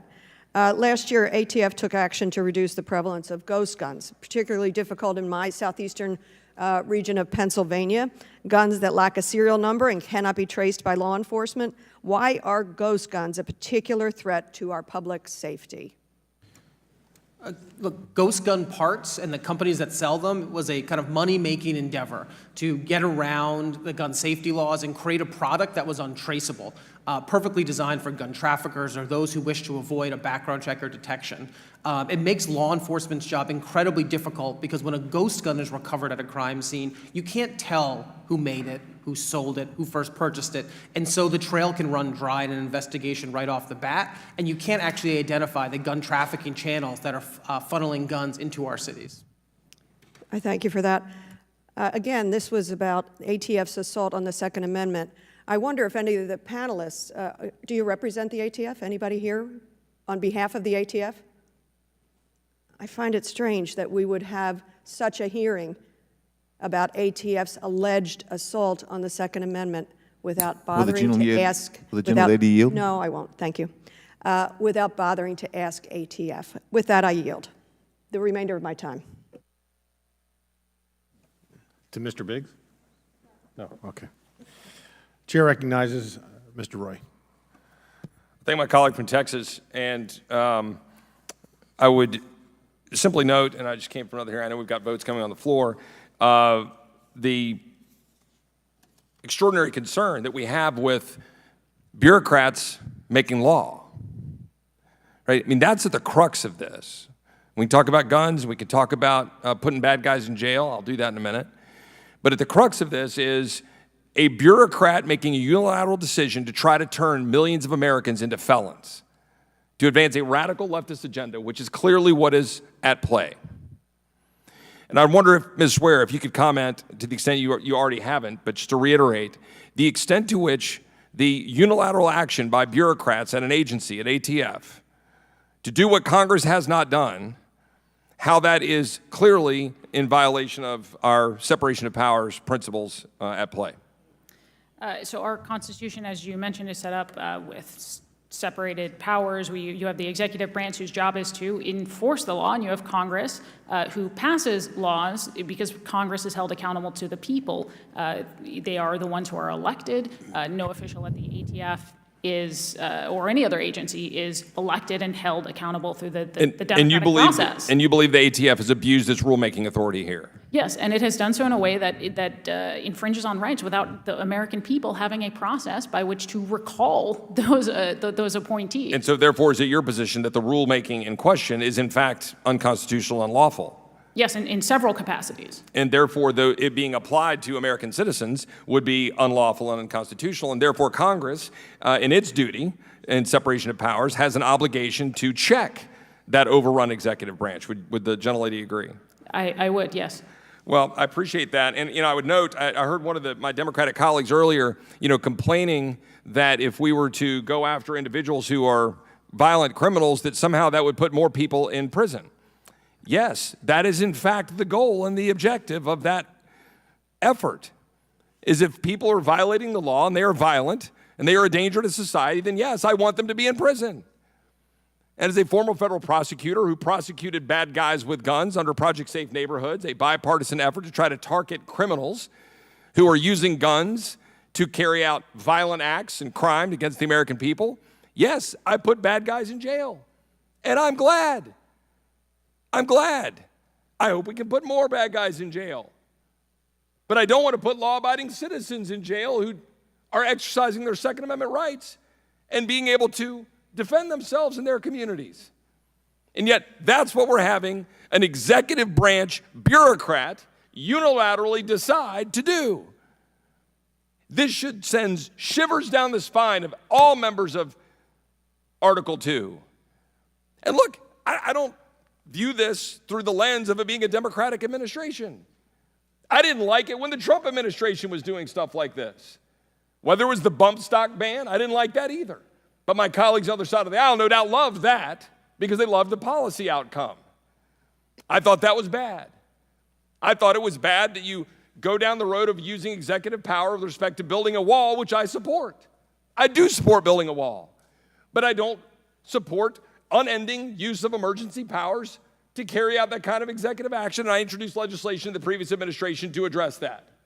Because I think we should actually, on a bipartisan basis, try to stand up against the overreach of the executive branch. And in fact, it is our duty in Congress to do so, irrespective of which party is holding power in the executive branch.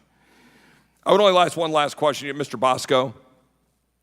When you were involved with the creation and development of the stabilizing brace, in your wildest dreams, did you think a bureaucrat would try to say that you didn't have a Second Amendment right to be able to use that? And could you please extol and accentuate the benefits of the brace? I never would have thought that ATF would unilaterally make a decision through the bureaucratic process to ban my product. Again, and as I said before, that's up to you guys. That's not up to a bureaucratic agency. The product was designed, again, as a safety product, an orthotic device, It changes nothing on the firearm. I have no disagreement with ATF's ability to do their job of putting criminals in prison, but I don't think anybody on this side should agree to give the ATF the authority to unilaterally make a product illegal and circumvent the legislative process. That's the only reason I'm here to talk with you guys, is to say that. I don't want ATF to do that. If you want to do that, then you do that. But don't let an executive agency circumvent your power, your authority. Without a yield back, thank you, Chairman. Chair recognizes Mr. Khanna. Thank you, Mr. Chair. Mr. Chair, I want to use my 5 minutes to speak about what happened in this room earlier. Manuel and Patricia Oliver were here. They lost their son to gun violence. As a parent, anyone knows that that is the most painful thing that can happen to a human being. Now, I'm not going to say that their disruption shouldn't have been handled, but we need to, in this country, have some empathy. We need to have some understanding for people who've lost their child. I felt the same way, by the way, about the woman who testified here and lost 2 of her children to fentanyl. And I said, we need to have empathy for someone who's coming to the United States Congress and borne grief of the most unspeakable kind. And so if they curse or if they are angry, let's understand where that anger and pain is coming from. This is not about debating policy. We can have policy disagreements. This is about human empathy for a family who has faced enormous grief, regardless of where you stand. Gentleman yield. Yes, sir.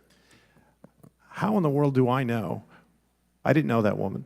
I didn't know. I have empathy for anyone that loses a child. I have children. I had no idea who she was. She was disrupting the hearing. She was asked to stop. She continued, and then she was removed, and then she ended up re-entering. So I don't know. She was a stranger to me. Mr. Chair, I'm not questioning your motives, actually, and we've been on committees together. We've had conversation. One of the things I'm hoping you'll ask is, my understanding is that the father here was actually arrested, and I hope you would echo on a bipartisan basis that he should not be arrested for that, and that someone who has lost their son, that they should at least, yes, okay, they disrupted the hearing, but come on, to arrest them for that. And I think I believe he wasn't arrested for just leaving. I don't know what happened in the hallway.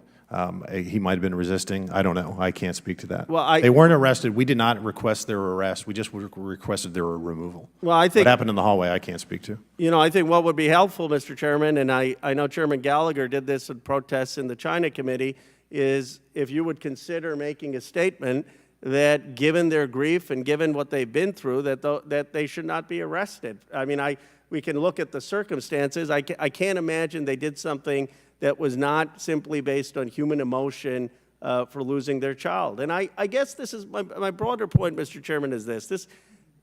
Obviously, we're divided in this room about what the gun policy should be.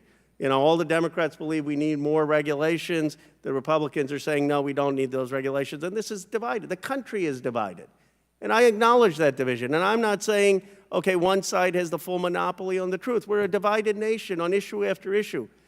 But there has got to be some sense, even as divided as we are, of human civility, of coming together as Americans, of recognizing tragedy, of recognizing loss, of recognizing pain.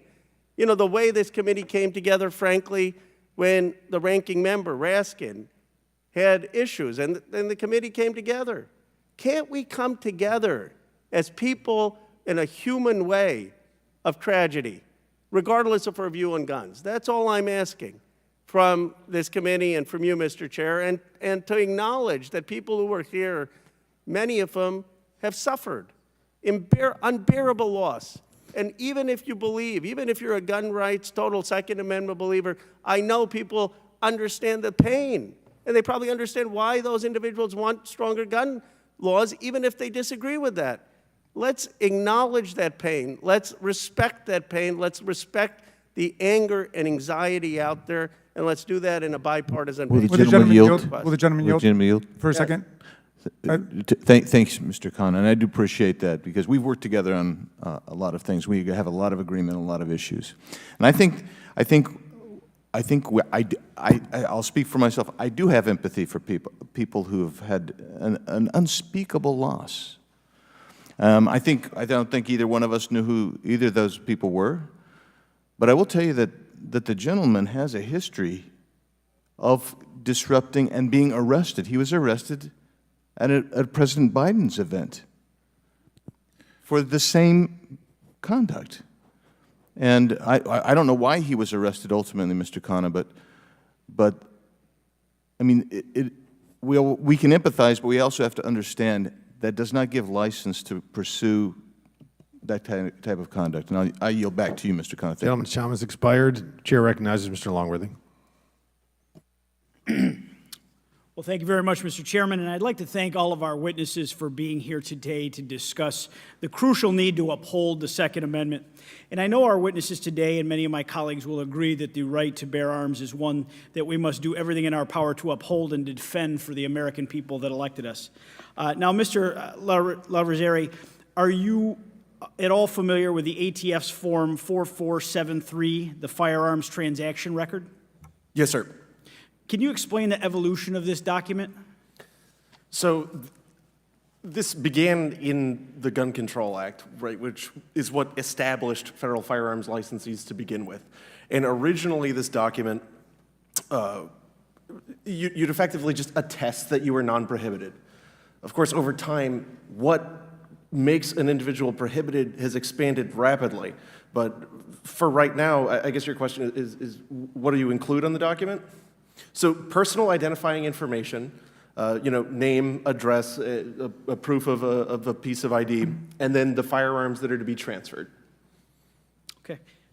I believe it started off as a one-page document. It's now a seven-page document, and I will say that even when I tried to download it, it took a very long time. The ATF has made it very hard to acquire the document, and you need certain system requirements, and then you have to go through several hoops just to download it, and I hear a lot of feedback from our constituents on that. Can you speak to the language in the document? I can mostly from memory, yes. Okay. Constituents in my district have said that it's become so complex that it's deterring people from obtaining and purchasing weapons. So the instructions are certainly very obtuse, right? There are yes and no questions on the front. They ask for identifying information. They ask for identification on the firearm. Then there's a whole additional box whether or not you picked it up on the day of purchase. So it can be quite complicated, especially in jurisdictions where you have a mandatory waiting period. Okay. Do you believe that the agenda at the ATF was to make the document a deterrent for law-abiding citizens to purchase firearms? I believe that the Gun Control Act was pretty facially a deterrent to the interstate transfers in arms. Okay. Now I want to move on and talk about pistol braces. Mr. Bosco, we have all heard the story about why you created the pistol brace. In innovation like yours is what makes this country exceptional, and we applaud it. Why would the ATF impose rules against your pistol brace? I mean, I can't speak specifically to why or what the ATF did. I do know that it is a political issue. So essentially, the political winds at ATF changed after 10 years, and they decided that that was something that they were going to go after. We do understand that there were people, there was a transition team involved when Trump finished his presidency, and there was a Biden transition team that went into ATF and requested ATF asked them what things should we be working on, and those were the points that President Biden pointed out in his first speech about firearm regulation in his first weeks in office. Well, I do know that constituents of mine, specifically returning veterans who go to ranges, think it is an absolutely great innovation. It is very helpful to them in their lives.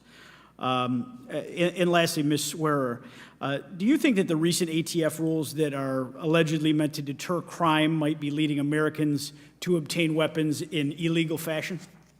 I'm sorry, I'm not sure I understood that question. Okay, some of the various ATF rules and regulations that have been put on the books in the last several years, do you believe that they've been intended to make our law-abiding gun owners and purchasers appear to be acting in an illegal fashion? Well, I'm not sure that the intent is to make it look that way, but in practice, that is what happens. Is you have law-abiding, peaceable citizens who, especially in the case of this pistol brace rule, are sitting there with their lawfully obtained firearms, and then a lot of times even without their knowledge, because they're not paying attention to what goes on in regulatory rulemaking processes. Overnight, they are now felons, whether they recognize it or not. So in practice, regardless of what the intent is, in practice, this is not directed at violent criminals. It is directed at and has the effect of creating criminals out of peaceable citizens. That's great. In my home state of New York, many regulations have been put on the books that have drastically deterred legal gun dealers from selling to law-abiding citizens in preventing them from purchasing arms. Can you speak to what ridiculous gun regulations are doing to the law-abiding gun owners and legal gun dealers? Again, I would say, I know that time is essentially expired, sure, but to summarize, it has that same effect, regardless of what the intent is. In practice, the biggest impact that it has is to create criminals where there were not criminals previously. It's not directed at violence or violent crime. Thank you very much. And I yield back, Mr. Chairman. Thank you. All right, we're going to recess and reconvene immediately after votes, so I'd say about 10 minutes after votes, and we are now in recess. Bathroom break. You're drinking more water than I am. Okay, we're going to cancel that down. I know. Sorry, I didn't want to be like this. We're going to keep going.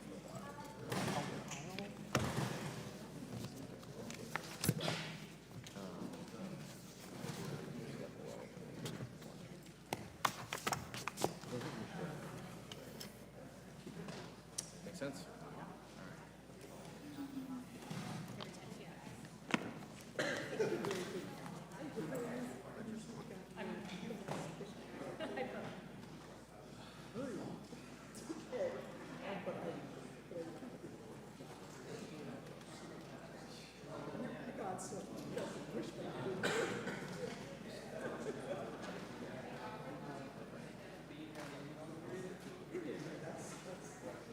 That's what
The committee's called to order, and the chair recognizes Mr. Biggs for his time.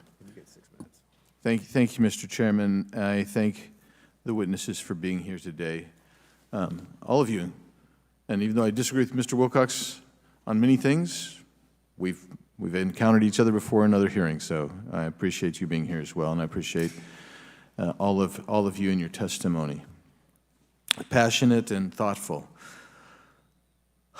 If somebody were to just join us, just real briefly, Mr. Bosco again, pistol brace is designed to do what? A pistol brace is an orthotic device designed to help people with limited mobility, including our wounded veterans, fire these large, unwieldy pistols in a more safe manner. Does it make it, and it does not make the gun more lethal? It is not a force multiplier, no. All right. Well, let's just get to the nub of this, and I'll ask all of you this question. Mr. Bosco, as the designer and inventor of the pistol brace, did the ATF contact you for input or collaboration when it went to change the rule that you'd been relying on for 10 years? No, they didn't, but for years we worked with ATF to try to get to the bottom of parameters that we could work with to allow us to make a product that fit and suit what they thought the needs should be. Ms. Swerd, as an expert in this area, were you contacted? I was not, no. Mr. Wilcox, I believe you initiated some of this with regard to pistol brace, the rule change. Am I wrong on that? I thought that's what you testified to earlier. No, that's incorrect, sir. You submitted a request through the portal. What did you request? That was for the ghost gun regulation. Oh, excuse me. So you requested a regulation change for ghost guns? Yes, we submitted a petition for rulemaking through the formal process. Okay. But you initiated that. That wasn't like they came to you. You initiated that, right? Correct. Okay. Mr. Larosier, were you, as a practitioner in this area, were you extended the opportunity by ATF to, did they call you and say, let's collaborate on this? No, sir. Okay. Mr. Larosier, were any laws changed in Congress to allow any of these things, the outlawing of the gun brace, the ghost gun law, or the zero tolerance policy? Anything that will authorize that zero tolerance policy by this body? Absolutely not, sir. Ms. Swear, is that accurate? Sorry, can you repeat the question? Yeah. Did this body, this House of Representatives, Congress, and the President enact any law providing for control of ghost guns, outlawing pistol braces, or authorizing ATF to enact a zero tolerance policy? No, it did not. So this is essentially a bureaucratic institution that has decided it's going to impose its will, and that will is going to be imposed by one or two people at the top of the ATF, and then they're going to funnel it down to all the ATF workers to enforce. I want to tell you that is certainly antithetical to the Constitution of the United States and the separation of powers. So my constituents fear that what they legally possess today will soon be make them a felon through administrative rulemaking. One of my constituents tells me that the ATF is denying his 4th NFA tax stamp because the ATF says that information is incorrect on his application. That's a technical issue. The only problem is that the ATF said the information was correct most recently in the same e-form that was correct in October of 2022. Another concerning example, FFL in my district was inspected by the ATF, and the agent took personal pictures of the FFL's records without the FFL's consent. This happened in my district. One constituent waited more than 450 days for ATF to resolve his suppressor application. I could go on. I've got a whole list of these things that have gone on in my district. And this is because ATF is basically run amok. It is a bureaucracy, and they're the same people that gave us Operation Fearless. If you remember, those of you may remember Operation Fearless, where they lost guns and weapons in Milwaukee, And then they came and testified before Congress that sting operation, it was a mistake, yes, and we only did it in Milwaukee. And then reports came out. They'd done it all over the country in many locations. This is the same group of people that put together Fast and Furious. And Fast and Furious, where traces indicated that a gun sold by the FFL was actually sold to ATF agents. And I'm told we should trust the ATF. They're a great agency. And I'm telling you, they're not. And I would just make a couple other quick comments here. I did think it was humorous when my friend, the ranking member Nadler, talked about the radicalist Supreme Court because he didn't like their ruling. I thought that was interesting. And I thought it's also interesting that he now supports AFT's rulings on the any of these bans. But guess what? He didn't say anything. He seemed to be okay with them for the previous 10 years. And they had controlled every arm of government, House, Senate, and the presidency.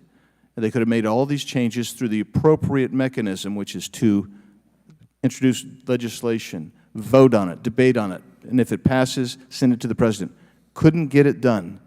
So now what they want to do is resort to what they always want to do, and that's the authoritarian complex of the left, and I yield back. Thank you. In closing, I want to thank our panelists once again for their important and insightful testimony today, all of you.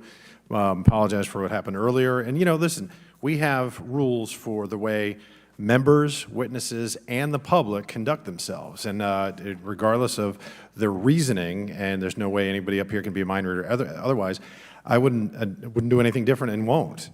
We have to have decorum, we have to have civility, we have to be above, and you know what, that's what makes our country special, the fact that we do have a right to redress and freedom of speech, but we can't do it in that manner. There are some constraints and guidelines. So with that, and without objection, all members will have 5 legislative days with which to submit materials and to submit additional written questions for the witnesses, which will be forwarded to the witnesses for their response. If there is no further business, without objection, the subcommittee stands adjourned.